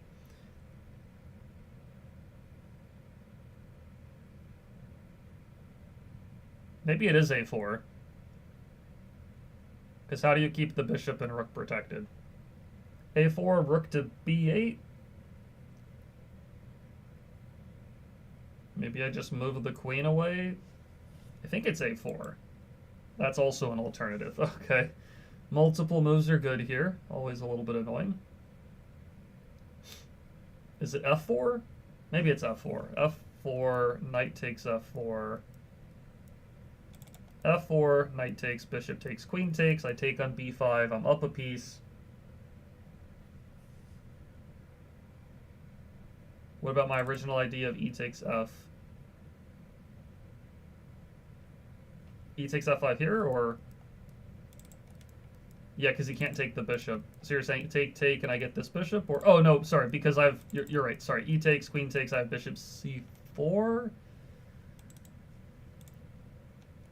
That might work, but it feels a little bit slow. It feels like that gives black a free move. Like maybe e takes, and then there's like rook h...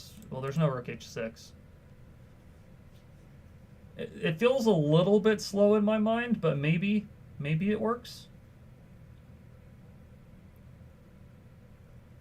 I think it might be f4 now that I'm looking at it more. Okay, it is f4.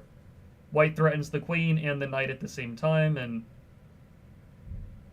if they take with the knight, we trade on f4, take on b5, and we're ahead material. If they take on e4, we take on b5, and then we'll inevitably be ahead material, as far as I can tell. I guess queen takes e4, there's just bishop takes h5.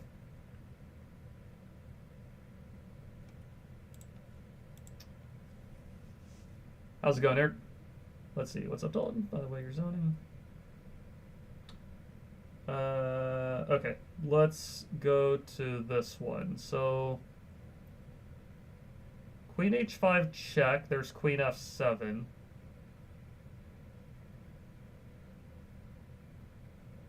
Oh wait, is this Eric from Miami? Hey, good to see you, man. If that's the correct Eric. Good to see you, man. Long time no see. Hope you're doing well.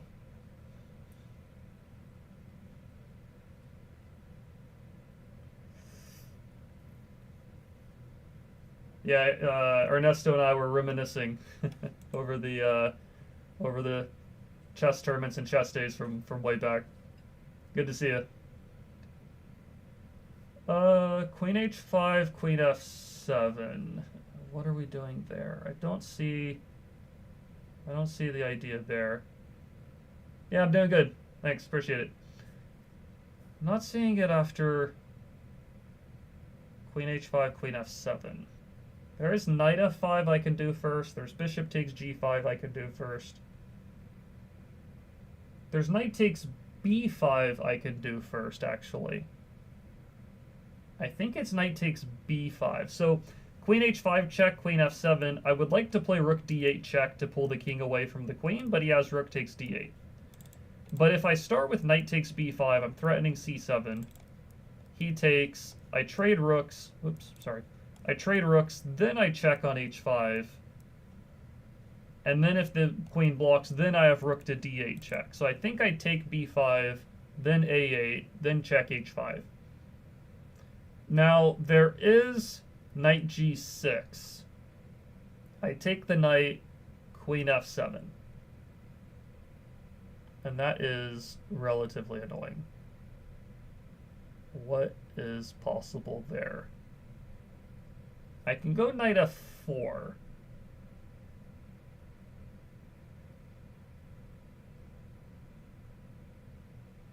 Hold on. Knight f4, if they take my knight, then rook d8 check, and then rook d7, I win the queen. If they take my queen, I take back, and I guess I'm just up a pawn. I think that's the way to play here, but it feels like there could be something more, I don't know, more decisive or something like that. I think it's this, not that right away. That's the important point. You want to check on h5 first. Okay, fair enough. I think you want to check h5, then take d8, or a8, then d8, and then here you're winning. It does say rook takes a8 first, also works.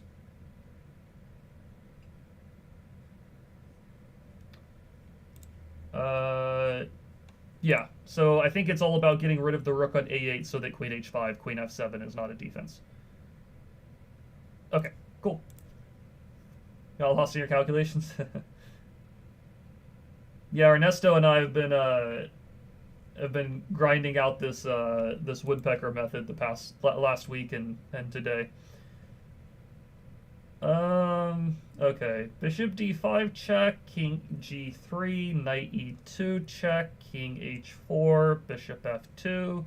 There is definitely a mate here, it feels like. Also, we're ahead a pawn, and maybe 2 pawns. So probably lots of moves are good, but I feel like this. Now, does it matter if I take f4 or do something else? Knight g1 is also a check, but after king g3, we have to just go back to e2. So I don't see why you don't take the pawn, but Maybe there's something better. I don't think you take on g4 because then there's no more mate, I don't think. So I think you just take on f4. And then I assume you go back. I don't see why you don't just go back. Okay, and I guess the puzzle stops here. But oh, why does it stop the puzzle? It should continue the puzzle because, you know, this is actually a pretty nice checkmate. It says an even faster move was bishop f2, and white can't stop both knight f4 and knight g1. Oh, okay, that's a good point. There's pawn takes f5 to open up the g4 square, but I guess the idea is you play h5 and then those mates are unstoppable. Okay, so kind of a mating net one. Weirdly enough, the best move is not even the answer to the puzzle, which is a bit odd. This looks like knight f3 check, pawn takes, queen g5 check, rook blocks, take that, and then take the knight on e7. So I think this one's rather straightforward. Rook blocks, take that, and then take the knight. And if the king moves, you take this, and you're just up the exchange. Okay, cool. Rook g8 check. 92 is style, though, yeah. bonus points for style. Rook g8 check, king h7. I can put the other rook on g7. Queen takes g7. Rook takes, king takes, pawn f6 check. There is knight takes f6, I guess. But then I have queen g5 and take f6. So, yeah, I think this one's rather straightforward. There might be multiple answers, but I think that this is good enough. Then I check here, and take this. Okay, good. Apparently this check would also do the same thing, but okay. I think I capture on do I capture on g6 or something like that?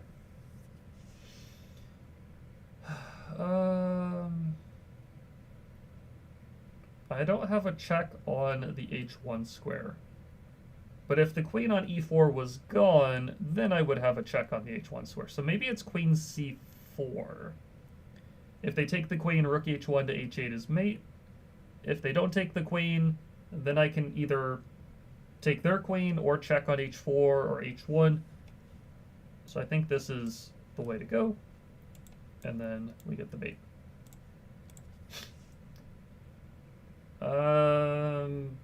Bishop f4. Queen takes f4. Queen b6 check. King c8. Rook c1 check. Bishop c3. Doesn't feel like the game is over, but probably I can just take on b4, and black is very exposed and probably busted there. Feels very bad. I see you can still play chess. I've stuck with it ever since the Florida days. Coaching and YouTube and making courses. Yep, so still definitely in the thick of things on the chess front. So I think it's bishop f4. If bishop d6, I take the rook takes. I think I take on d6, give the queen up. They take back. I play g7, threaten to promote. They play queen to d8 to stop it. Then I have rook h8 to 8, or rook h1 to h8, and I make a queen. So I'm pretty positive this is the way to go. Yeah, so I thought you check. I think you just take the bishop right away, because if you check on c1, bishop c3 is pretty annoying, I will say. Could also throw in the move g7, but I think you just take the bishop. Yeah, okay, you just take the bishop.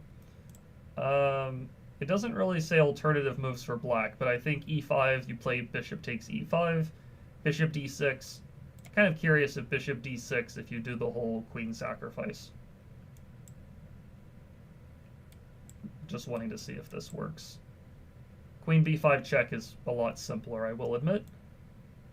Wanted to see if this worked. Maybe this doesn't work. Queen to g3 stops. Queen to g3 doesn't stop rook h1, but it does hit the d3 pawn. That's the problem. I would want to do this, but then black to take on b3. Or go to g2, and then this is actually a big issue. Okay, so I would like to think that during a game I would maybe realize that something else is better and not think I need to sacrifice the queen, but okay. Bishop f4 is the way to go.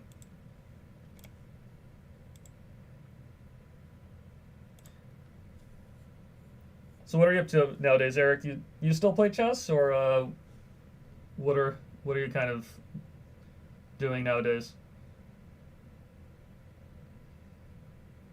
Our rook on d1 is hit, which is kind of annoying.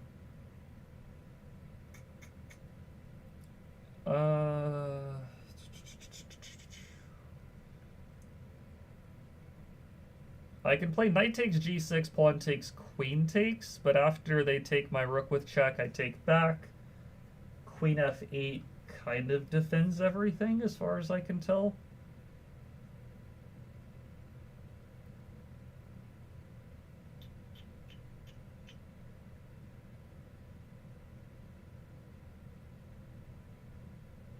Oh, hold on. Is that what it is? So knight takes g6, pawn takes g6, rook d8 check, king g, excuse me, king g7, rook g8 check, king takes g8, queen takes g6. Wherever the king goes, we have rook to d8 check afterwards, and I think black is getting mated there. Or at least very, very close to it. Okay, I think that's it. So knight takes g6. Check here. Check. Oh, that's a mouse slip. Okay, that I did not mean to drop the piece there, obviously. I meant to drop it here, here, here, and then take the queen, take the pawn on c2, and then the game is over. The game went like this, and white's winning. Okay, a little bit of a mouse slip, but got the job done. I guess bishop f4, there's rook e3 check, which is actually pretty annoying.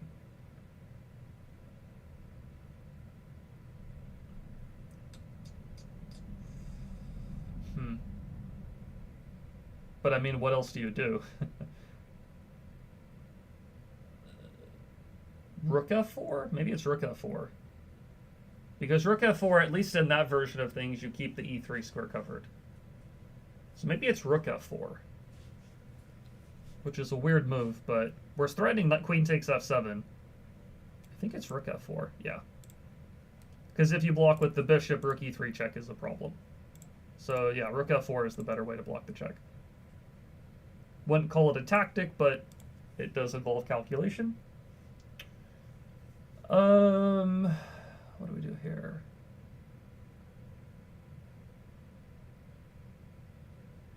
So bishop takes e4, pawn takes, knight f6 check, rook takes, bishop takes. I mean, you're just the exchange, as far as I can tell. You could consider rook takes e4, pawn takes e4, bishop g4. Black would have to play rook e6 or rook f5. If rook f5, knight f6 check, you win the queen. If rook e6, you can take b7, take e6, take f7, you're up a piece. Maybe rook takes e4 gets more pieces off the board, which is what makes it better, is my guess. Because if I play bishop takes, pawn takes, knight f6 check, I mean, I'm up the exchange, but maybe black somehow survives. I don't know. I'm going to go rook takes e4, then take, then check, and here. Okay. Why does bishop takes not work? What am I missing? It doesn't even mention the move bishop takes e4. What am I missing here? Okay, I mean, bishop takes e4 is not the absolute best move, but it is an advantage. I guess the thing is, apparently knight a5. The fact that there is an extra pair of rooks on the board is definitely a bit more useful for black because they have a little bit more counterplay. Whereas if you do it this way, knight a5, like here, the pair of rooks being gone is more useful for white. Also, if the pawn takes on e4, there's bishop g4, and then you take on b7. I think I said this variation. and then you're going to take this and be up a piece on f7. Okay, good. Hey, good to hear it. Glad to hear you do well. Okay. Knight takes d5, then knight f4. Or do we go knight f4 first? Does it really matter? Oh, that's cool to hear.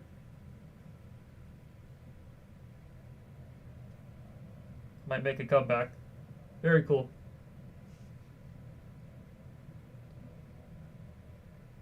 Yeah, I might have to make it back down to Florida one of these days. I'm in Ohio now, way up north on the other side of the country.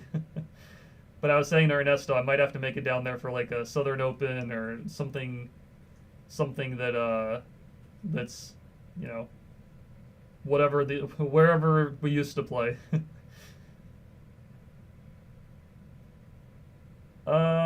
So I don't know if knight f4 or knight takes d5 or bishop takes d5. I kind of could see a reason for all of them, to be quite honest with you. If I do knight takes d5, bishop takes knight f4.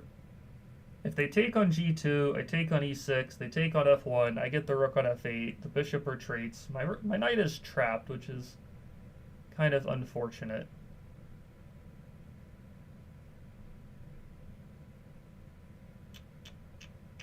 So maybe it's just knight f4 first, but maybe it's knight f4 first just feels... It doesn't have the style. It doesn't have the style points. It doesn't feel like the right way to do things, but it looks good.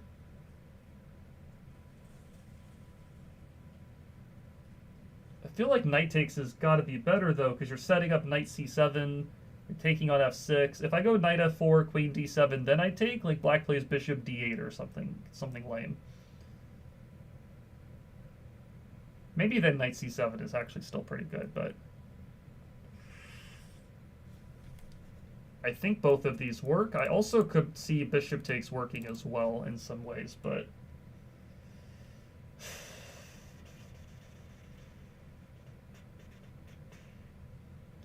why is knight f4 not good?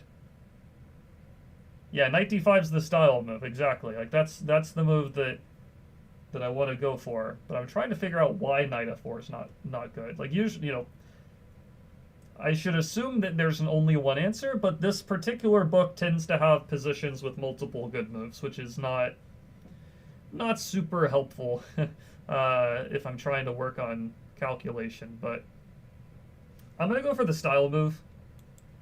Alright, it is the style, and we are good there. Let's see. Why does knight f4 not work right away? Okay, knight f4 is another one that's like a good position for white, but not as clear cut. I think I mentioned something like this. I mentioned bishop d8, but I thought after bishop d8 we have knight c7, maybe. No, not knight c7, they take g2. Bishop d8, I think strategically speaking, like, yeah, we take d4 or whatever, white's in good shape, but... Okay, so it is the style points with knight d7, or knight d5 and then knight f4. Okay, cool. Glad to hear that they're supporting the style in this one. I feel like I've seen this pattern before. I think it's e6. e6, if the queen takes knight g5 and you fork the queen and the bishop. Arrows are bad. If pawn takes, I win the bishop. And if bishop takes, I think I have knight e5. And then wherever the queen goes, I take on c6. This knight's pinned. I take on c6, like, black feels very shaky. I think that's the way to go. We're also up a pawn at the start. This is, right? 4, 7, 3, 4, 5, 6. Yeah, so this was some kind of Albin counter gambit thing. So I think it's e6, which is actually a pretty common idea in these situations. Then knight e5. Then I take. Again, wouldn't call this a tactical exercise, probably more on the, let's say, positional side of things. You do get a winning attack, but it's not like you're winning material. You can play bishop f4, queen a4, and yeah. I wouldn't necessarily call it tactical, but you do have to have some, some calculation to make that work. Multiple solutions is annoying, kind of realistic for chess though. I'm liking these puzzles. Yeah, glad to hear it. Yeah, it is realistic for chess. I'll agree with that for sure. I was saying to Ernesto, like, some of these puzzles, instead of calling them, like, tactics, I would call them, like, decision-making puzzles. Like, maybe there's just a good move in the position, and maybe there's multiple moves that are good, but there's, like, one best move, and, maybe I'd call that almost like decision-making instead of tactics, but anyways, yeah, no, the puzzles have been pretty decent so far. I think we have bishop takes g7 is what I'm leaning towards. If they take, we check on e7 and win the queen.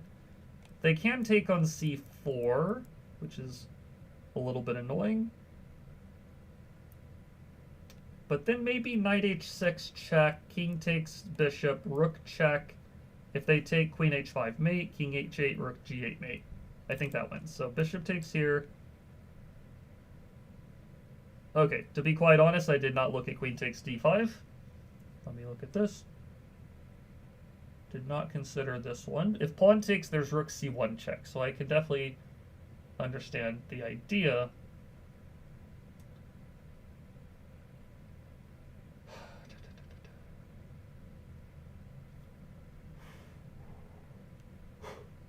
Knight h6, king takes.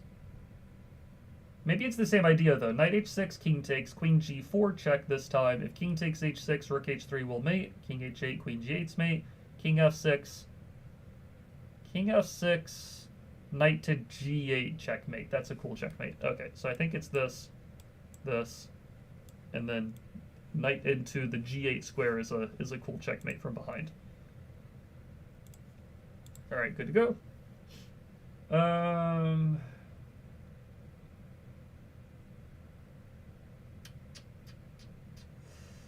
We either take d4 or e3 or maybe f4, but I don't think we take f4.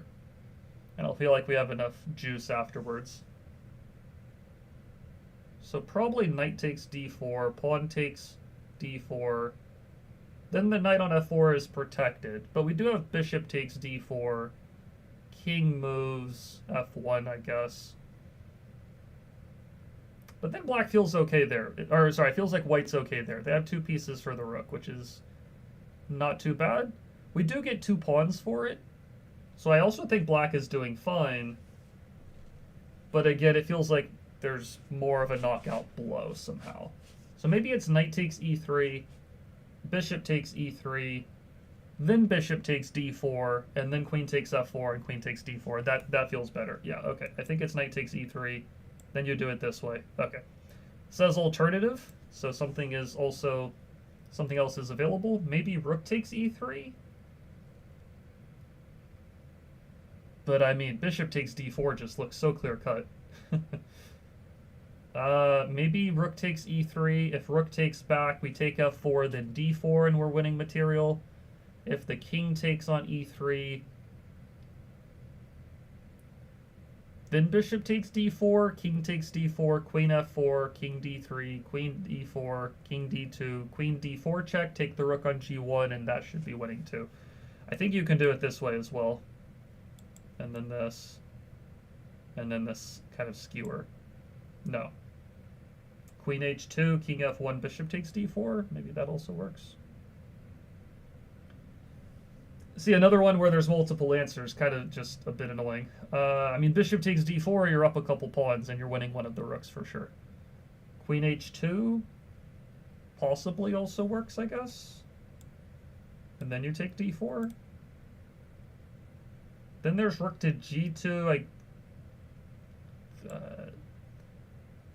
Just feels so unnecessary. I mean, it's a position where there's a bunch of answers.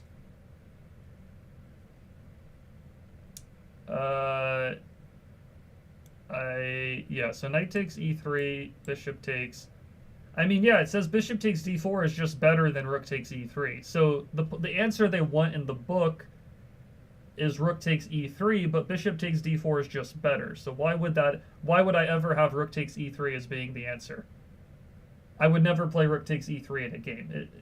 Even the fact that apparently Spassky played rook takes e3 in the game, like, why?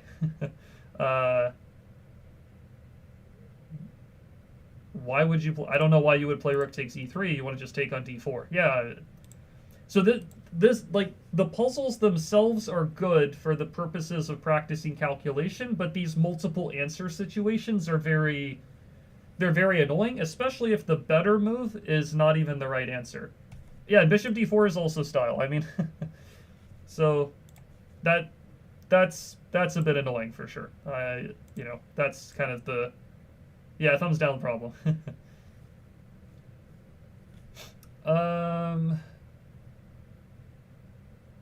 Knight g6, pawn takes, bishop takes d5 looks pretty good, but not really winning material once again. Maybe I can pick up the e6 pawn, but knight takes d7, rook takes doesn't do anything. Knight takes f7, queen takes doesn't do anything. I think it's knight g6 and bishop takes d5. I mean, positionally speaking, I like white. The e6 pawn is weak. The kingside pawns are bad. I don't think you're winning material, but I think this is what I go for. Yeah, again, a position like this, I would put this into a different category of things. I wouldn't call this like a tactic. I would call this more like, you know, like a good decision, a good decision in the position, but you're not really winning anything. Feels like rook to c7, and then try to maneuver the rook to the b1 square.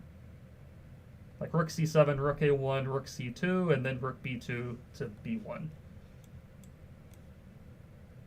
Fair enough. If I go here, they push the pawn, which is kind of annoying. Okay, fair enough. I didn't think about this. Maybe I just walk the king closer. King f7, d6, rook d7, but then they attack the pawn, and I lose my a pawn.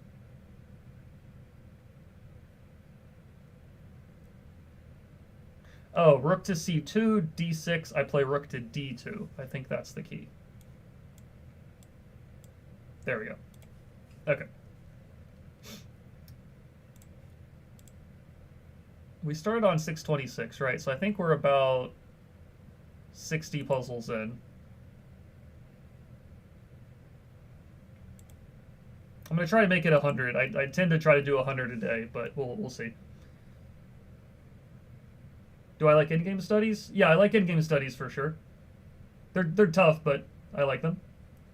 What on earth? Let's see. Let me get your questions here. Hey Dalton, can you give a video explanation? Oops, sorry. Can I give a video explaining games on what to do when you obtain the center and do everything right? Frequently, I get the big center, develop all my pieces, but don't know what to do after. So something explaining that would be super helpful. I could definitely do that. That is actually one of the chapters in my upcoming Chessable course that comes out in December, or I think it comes out right after Christmas. I'm gonna mention this course, but I can still make a video on it anyways. But this particular course is titled "Seal the Deal: How to Gain and Convert Middle Game Advantages." And one of the chapters in the course does focus on a space advantage. So like, how can you gain a space advantage, and then once you have a space advantage, like you said, like a big center, how do you make use of it? So it is something that I've done a lot of kind of studying and work on to make the course, and so I also would be able to talk about it in a video. So I can make a video on it. I can give you a rundown on it without, before I make the video. When you have a big space advantage in the center, the way I explain it in the course, at least, which I would still say is my, the way I would explain it now. Step number one, once you've got the space advantage, step number one is to secure the center. Make sure it's well protected. Make sure your pawns are well enforced, or well reinforced, you could say. Try to make it so that your opponent's pawn breaks hitting your center are not that great or not easy to do. Try to make it so that your pawns are overprotected so that they can't win the pawns in the center easily. try to make sure your pawns are safe. That's kind of step one, I would say. Defend them, use pawn, make a pawn chain, stuff like that. The second step is to, once you've got the space advantage and once it's secure, there's usually two different ways that you'll use a space advantage. Maybe three ways you could use a space advantage. So number one is restriction of the opponent's pieces. So because you have more space and because the opponent is behind on space, you're making it difficult for them to move their pieces. That's one advantage for sure. A second thing you can look to do is gain more space. So kind of, let's say push your pawns just further and further up the board, continue getting into their half of the board and just create more trouble for them. That's kind of a different option that's available when you have a space advantage. And then the third thing would be to kind of maneuver or mobilize your pieces towards the opponent's king, trying to set up like an attack on their king. And the reason that a space advantage is good for attacking is because your pieces have more room to move. You can move a piece from one half of the board all the way to the other half a bit easier. Whereas your opponent can't do the same thing. They can't bring a piece from the queen side to the king side as easily because they're behind on space and they have less mobility. So those would be kind of the categories of things you would want to do when you have a space advantage. Of course, there's lots of examples and stuff like that. The course does not need video. You can get the text version. It's perfectly sufficient. I would say for this particular course, though, there is a big benefit for the video. I actually did not record the video myself. It was actually Grandmaster Sam Shankland. He's the one that did the video for the course. So I did all the text. He did the video. He doesn't necessarily just rehash what I said in the text. He gives his own take on the positions a little bit and explains how a Grandmaster would look at the positions, and he gives some additional tips that I didn't even mention in the course because he has a little bit of a different interpretation of the positions from his own, from his Grandmaster level perspective kind of thing. So I would generally say like video's not necessary, but for this particular course, video is pretty nice because you're getting two perspectives. You're getting my perspective as a as a run-of-the-mill FIDE master, but then you're getting a Grandmaster's perspective in the video. So, that could be kind of extra benefit.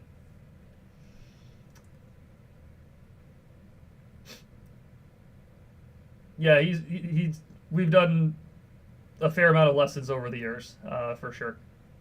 That sounds great. There's a lot of middle game courses, but I don't need those. I need courses that give ideas and principles so I can make a move when there's nothing to do. Yeah, I mean, my course that's coming out in December is pretty much all about that.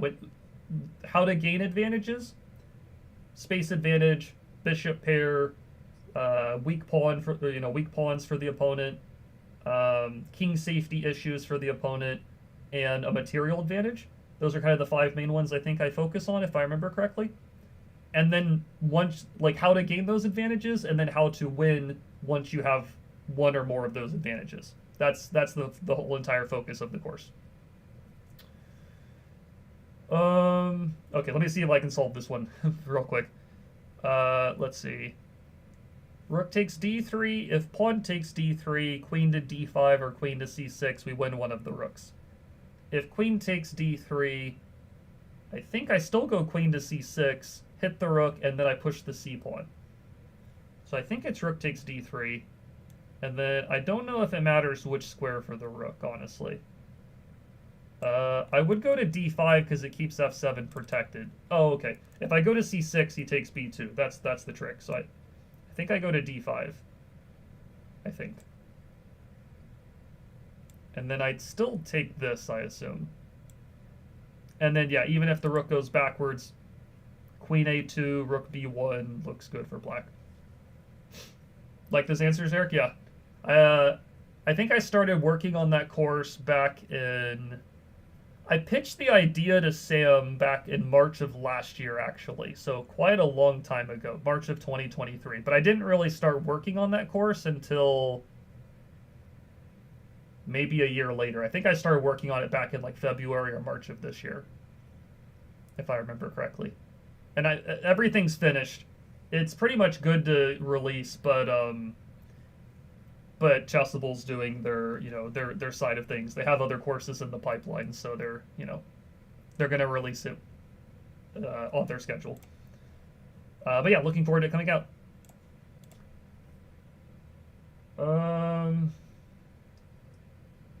What to do here?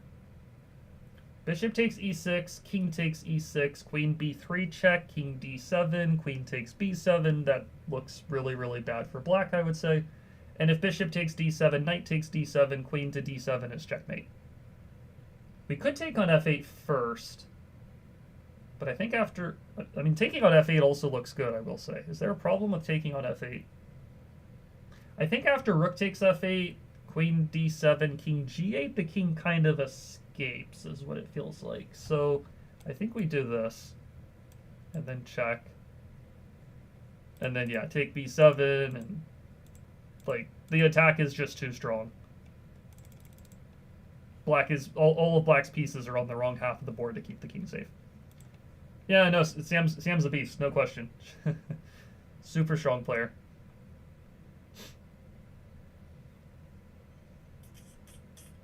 What are we doing here? h4 is kind of a threat, so I need to be careful. Queen f3, I guess black plays f5, maybe?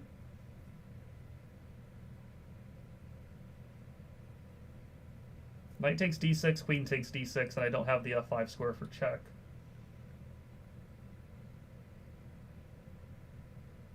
Knight takes f6, king takes f6, queen f3, king g7. I don't see the follow-up there.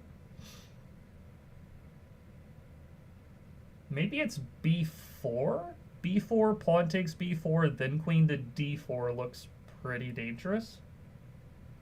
Because how does he guard f6? But b4, there's f5. b4, f5. I take the bishop, they get the knight, and that probably still good for white, but it's a little less clear-cut. Also, there's h4. Like, b4, h4 maybe is working. I don't know.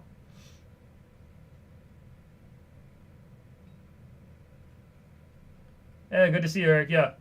Thanks for hanging out and chatting. Yeah, nice to reminisce about the old Florida days. Have a good rest of the day. See you around.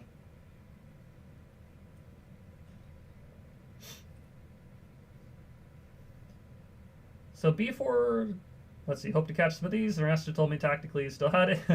Yeah, I'm doing this full Woodpecker method book every day from starting at 10 a.m. Eastern time on the weekdays, like Monday through Friday. I might not be here on Wednesday because I might have to catch a flight, but pretty much every other day. Monday, Tuesday, Wednesday, Thursday, Friday at 10 a.m. That's the game plan for the next probably month or so, or at the very least until I finish the book. I'm not going to stop until I finish the book here. I don't think it's b4 because I think f5 is kind of annoying. So what else is it here? There is an undefended bishop on a5, but it's kind of hard to attack it other than playing b4. Knight f6, king f6 doesn't do much. b4, f5 is annoying. Queen f3, f5 is also still annoying. Because the knight, I don't know, where does it go? g5, black plays h4, that doesn't feel great. I mean, in a game, maybe I play h4 and I kind of just play it positionally. I think white's in pretty good shape because of black's bad pawns, but I'm not seeing a knockout blow here. I'm not seeing a knockout blow.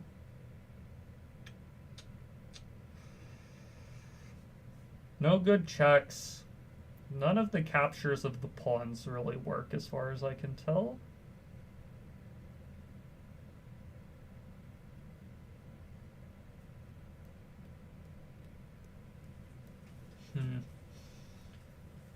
What are we doing then? I don't think it's b4, but it wouldn't surprise me if that's what the answer, if that's what they wanted, let's put it that way. I'm going to go for b4. It is b4, okay, surprising. Yeah, it says black plays h4. It says black is not lost yet, but is in grave danger. And after take, it says white's won a pawn and black doesn't have counterplay. I thought f5 was more of a problem. I thought f5 was more of a problem. f5. Oh, you can take on c5 or d6. Okay, you kamikaze the knight and then you take the bishop. If you do it this way, even here white is better. But I can definitely understand taking one of these pawns first is even better. And this bishop on g6 is so bad. You could put the knight on f4 and black's in big trouble here. Okay. So again, don't know if I'd call this one a tactic because, you know, the main line... I guess in the main line, white is up a pawn. Okay, fair enough. Fair enough, fair enough.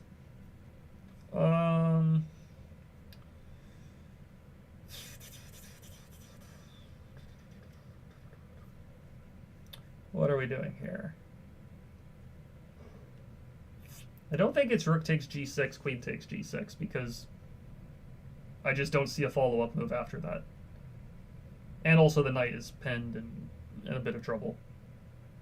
Bishop takes e4 is kind of black's threat. So there's rook h3 check, rook h6. But then what next after that? Then knight to d6?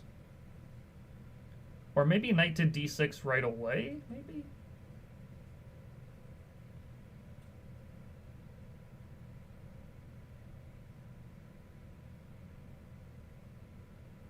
Or is it knight g5? Maybe it's knight g5, because if rook takes g5, there's queen h4 check. And otherwise, rook h3 and then knight f7 is a problem. Maybe it's knight g5. Okay, so it is knight g5. And then, yeah, white is better at this point for sure. Okay. Oh, this is Spassky Fischer, isn't it? Yeah. This is the trapped bishop on h2. So you have to play king f3, and then if black plays h3, I think you play, I think if I remember the game correctly, you play king g4, bishop g1, take on h3, they take f2, and then bishop to d2 traps the bishop. So I think this is a pretty famous one. For whatever reason, Fischer took the pawn on h2. I don't know if he miscalculated or something, but he ended up losing the bishop. Yeah, so this is the way the game went. But if black plays h3, you go king g4, take this, and then bishop to d2, closes the door on the bishop, and then king to g2 traps it next move. Yeah, very surprising that Fischer blundered this. I think this was the very first game of the match. Yeah, game 1 of the match, and Fischer started off with a loss. But then he came back and won, and history is, you know, history takes place after that. Oh, what just happened here? Is it making me solve it a second time? Oh, that's very weird.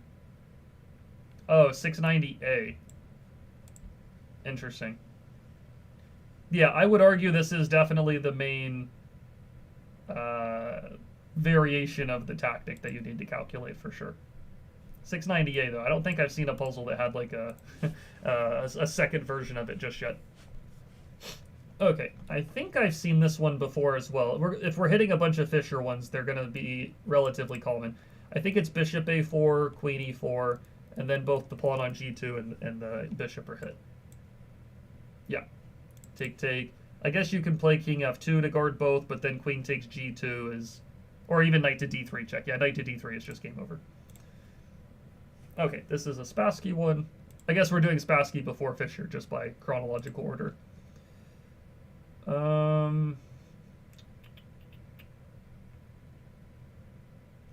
E takes d6, followed by a rook coming to e1 with check, looks pretty deadly. E takes d6, queen takes b5, rook check, king d8, takes c7, then check on e7. White should be giving mate from here. Oh no, that's not the move. Oh, you take c7, then you take on d6. Take c7, then d6, then it's the whole same idea. Okay, fair enough. That's wrong too. What am I missing here? Oh, Is it rook h5? Rook h5, then queen g8, and takes b8. That's even better, right? Okay. Okay, are the other moves not winning? I can understand if rook h5 is best, but I'm kind of curious if other moves are real. It says e takes d6 is also +2 point something. This one's less good because of queen to b7. But pawn takes d6 is better for white. I guess it's less clear-cut, though. Yeah, it's less clear-cut. Yeah, okay. Not great from me there. So this is e7 check. Whatever takes e7, then you have queen to h8 mate. And if king e8, you take f7 and then promote the pawn. And if king g8, you take f7 and promote the pawn. This is an important kind of pattern. You want to check on h8, but the king has an escape square, so you kind of almost like make black block themselves in, and then you deliver mate. Interestingly enough, this is a very common tactical concept in like Bughouse chess. I don't know if any of the viewers watch or play Bughouse, but yeah, in Bughouse chess, it's pretty common to have these scenarios where you like drop a piece on a square, kind of interference, maybe not exactly interference, but somewhat. You're interfering with the square. It's almost like self-blockading. I don't know if that's even a tactical theme, but it is a tactical theme that's very common in Bughouse because you'll like drop a piece on a square purposely so that they take the piece, but then they can't use that square to escape. In Bughouse, it's pretty, yeah, like blocking, yeah. Then we take the pawn, and then I guess you just promote. I guess, no, queen f8, rook takes, the bishop covers f8. I think you just promote. And it should be winning, right? I don't see why that would be bad. Maybe there's a better move, but this looks pretty straightforward. Then you can also pick up the rook, and oh, you don't want to take the rook because bishop e3, and interestingly enough, if we take c7, it's kind of the same tactic for black. They check us, they make us self-block, and then we get mated. That's actually quite funny. I would probably just take d5 and trade the queens then. No, not winning. Taking d5 is definitely winning, I will say. So, something better. I guess you check here, and then you check on d8. Okay. That is objectively better, but queen takes d5 is, you know, you're up a pawn, you're up the exchange, it's for sure winning. But, okay, queen g5 is better, for sure. I think you take everything on a8, and then you take on g5. And then you have two pieces for a rook. Knight takes e4, queen takes e4, eliminate the knight, then bishop f5 takes b1, I think is the idea. And then, yeah, if he takes on c3, bishop f5, and then you eventually take on b1.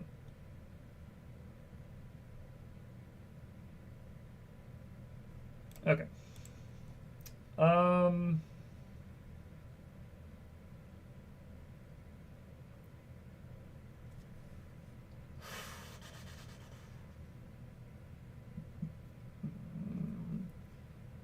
Queen e5, bishop h6, bishop e5. Queen e5, I guess there's f6, and the rook guards e6, which is not great.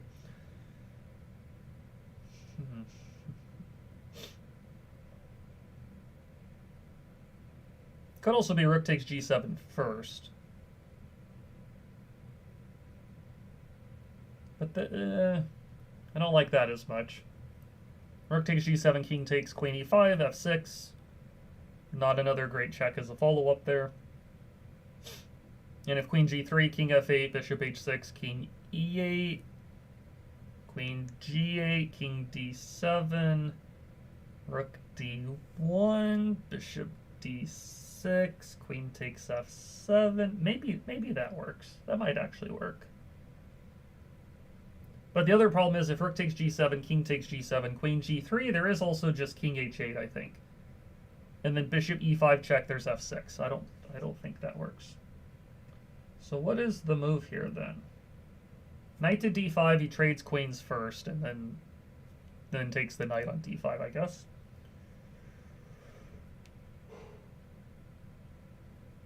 Bishop h6, pawn to g6, queen e5, pawn to f6. I think black defends.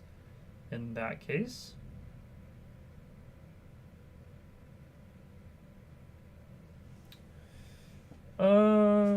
What to do here? What to do? What to do?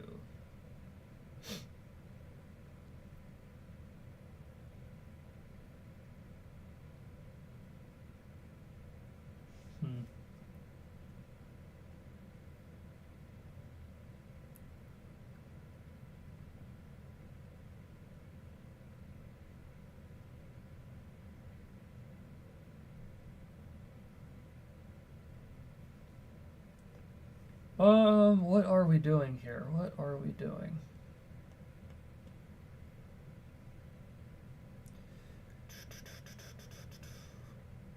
I don't know. I mean, it's equal material, so we don't need a knockout blow. It feels like there should be one, I will say, but we don't need one. Bishop h6, g6. Queen e5, f6, queen e4, and I mean, black just looks to be in bad shape, but no knockout blow. Rook takes g7, bishop e5, king f8, queen g3. I don't think rook takes g7 worked because the king tucks in the corner. I think in a game I play bishop h6. Now black can't use the bishops to block because I think you take and then play queen e5 and maybe that works, but hold on. I'd have to make sure that works. There.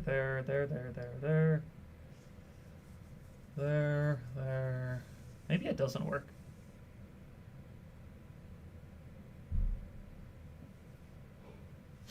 Okay, annoyingly enough, maybe that bishop f6 defense works, or bishop f8 defense works.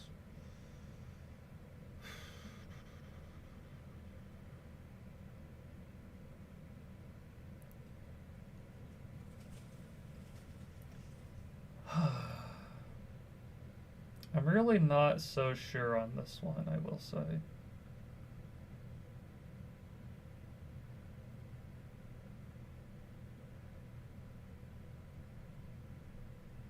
I'm going to go bishop h6, but I don't necessarily... I'm spitballing here a little bit. I'm really not so sure. There is rook g7, king g7, queen e5, but then king g8, bishop h6, f6.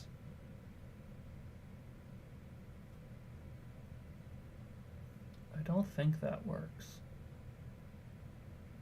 Maybe it does. It's really hard to tell. It might be the sacrifice. Okay, I'm really not sure on this one.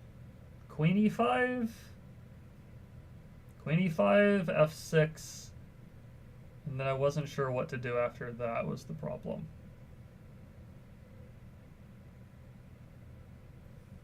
I don't know. Queen e5 is kind of the only other move. Bishop c7. Oh. That's strong. Rook takes c7, queen e5, then you take the rook. Fair enough. Completely missed that idea. And then this is my assumption, and then you take the rook. Do you take g7 or the rook? I would guess the rook. Yeah, you take the rook. Okay, completely missed this one. No doubt about it. Did not see the bishop c7 idea in the slightest. I wonder if other moves are good, but bishop c7 is for sure the best. No, other stuff is really not that great. Interesting. Okay, fair enough. Bishop c7 is a nice one here. Okay.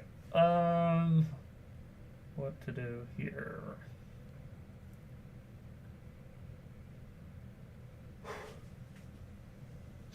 No good checks. No good captures. We can play bishop g4 and bishop c4. We can play rook g4. Rook g4, I think they just play bishop f3, and I'm not seeing a whole lot. Feels like bishop c4, rook h, excuse me, rook h1, maybe bishop h4.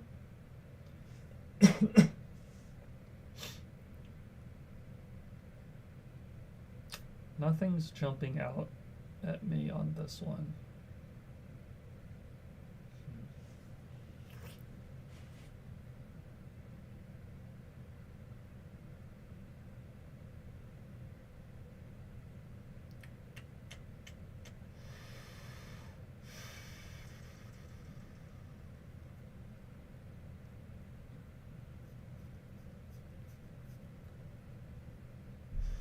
Bishop g4 or bishop c4. These are kind of the two main moves I'm looking at, but bishop c4, rook h1, I'm not really seeing much of a follow-up.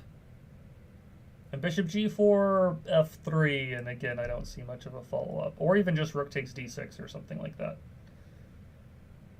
What am I missing here?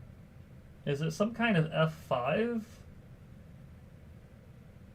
I feel like in a game I play king e7 to guard the d6 pawn, and I think black is doing fine here, but is it bishop h4 or the f2 pawn's defended, so I don't think so.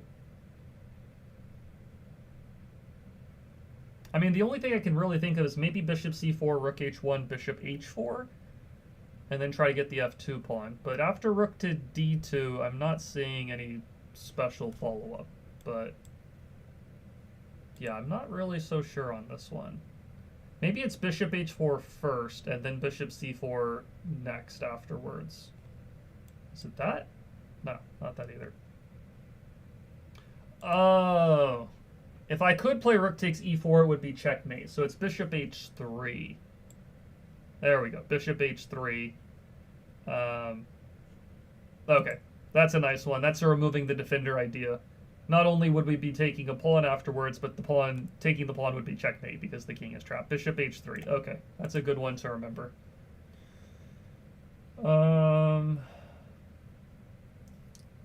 Rook takes g5 check, queen takes g5, rook to g2 wins the queen.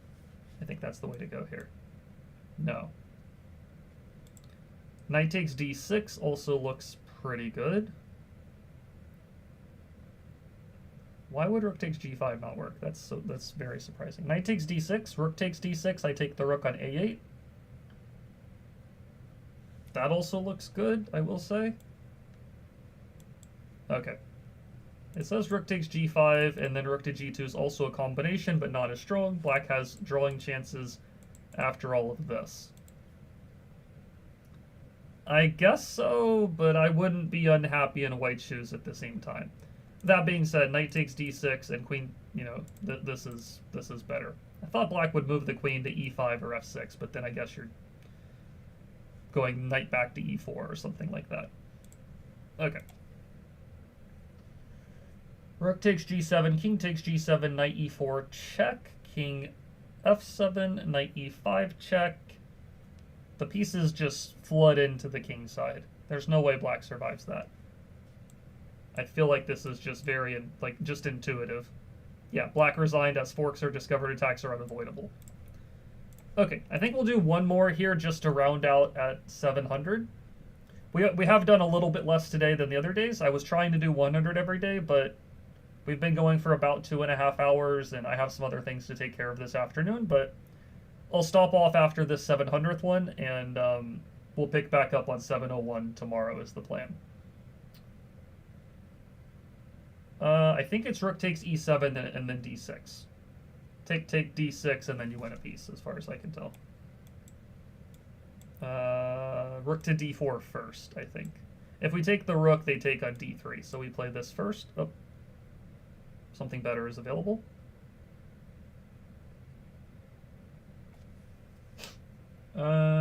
What's better? B3? Is it B3 or something like that? Maybe it's B3? Okay, B3 also works. I really don't know why rook to D4 wouldn't work.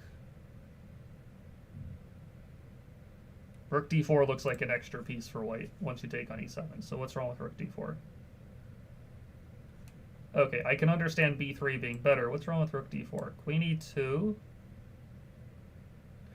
Oh, I'm sorry. If I take here, there's queen takes D1. That's bad of me. That's bad calculation. Missing an opponent's resource. B3 is the move. Okay. Good to remember. Okay, so we're going to pause here. 700 puzzles total through the course that we solved. We start off at 626. We did about 74 of them today, which is a little less than I would have liked to have done, but I was chatting with some friends and in the chat there, and yeah, we'll get through more tomorrow probably. And then especially on Thursday, I don't think I have anything to do in the afternoon that day, so I can maybe stream maybe a little bit longer on Thursday. But okay, through 700 exercises, still working our way through the intermediate chapters. I think in terms of how much in the intermediate section we have left, let's take a look at the chapters. There's 30 puzzles left in this chapter. 30 puzzles left. That really entices me to finish it, but I don't think I have the time, unfortunately. So we'll for sure finish this chapter tomorrow. And then the 7th chapter, intermediate exercises, I guess 3, is a pretty big chapter. That'll take some time to work through. And then finally, advanced exercises will be the finisher. Once we go through the whole course once again, then we'll go back through it a second time in half the time it took us to go through it in the first time, and then go through it a third time after that, and cut the time in half once again. And again, I'm ultimately working towards trying to do all the puzzles, all 1,128 puzzles in one day. It's going to be a very, very long day in the future when we get to that point, but that's the way the Woodpecker method works, and I'm really curious to see the results after the whole thing. Positive results so far, I will say, from having solved the first, 600 to 700 puzzles. On my anonymous chess.com account, I got to just a tad bit under 2,700 blitz, and I think I started off at 2,530 on the first day of the Woodpecker method last week. So in the past week, I'm up about 170 points. I don't know if that's just a coincidence. I don't know. I'll also say blitz is not necessarily the best measurement of things in the world, but I start the Woodpecker method. I gain 170 points on my anonymous account in the past week. Pretty good. So no complaints there. I don't know if that is a direct result of this or anything, but not a bad situation. Anyways, though, I'll be back again tomorrow. I will continue with puzzle number 701 at that point. We'll try to do another 100-ish or so, and we'll keep plugging through and continue along. So thanks for everybody who hung out today for the time we had here. I'll be back tomorrow to continue with more puzzles. Hope you have a good rest of the day, and I will see you tomorrow for the next session. Bye-bye.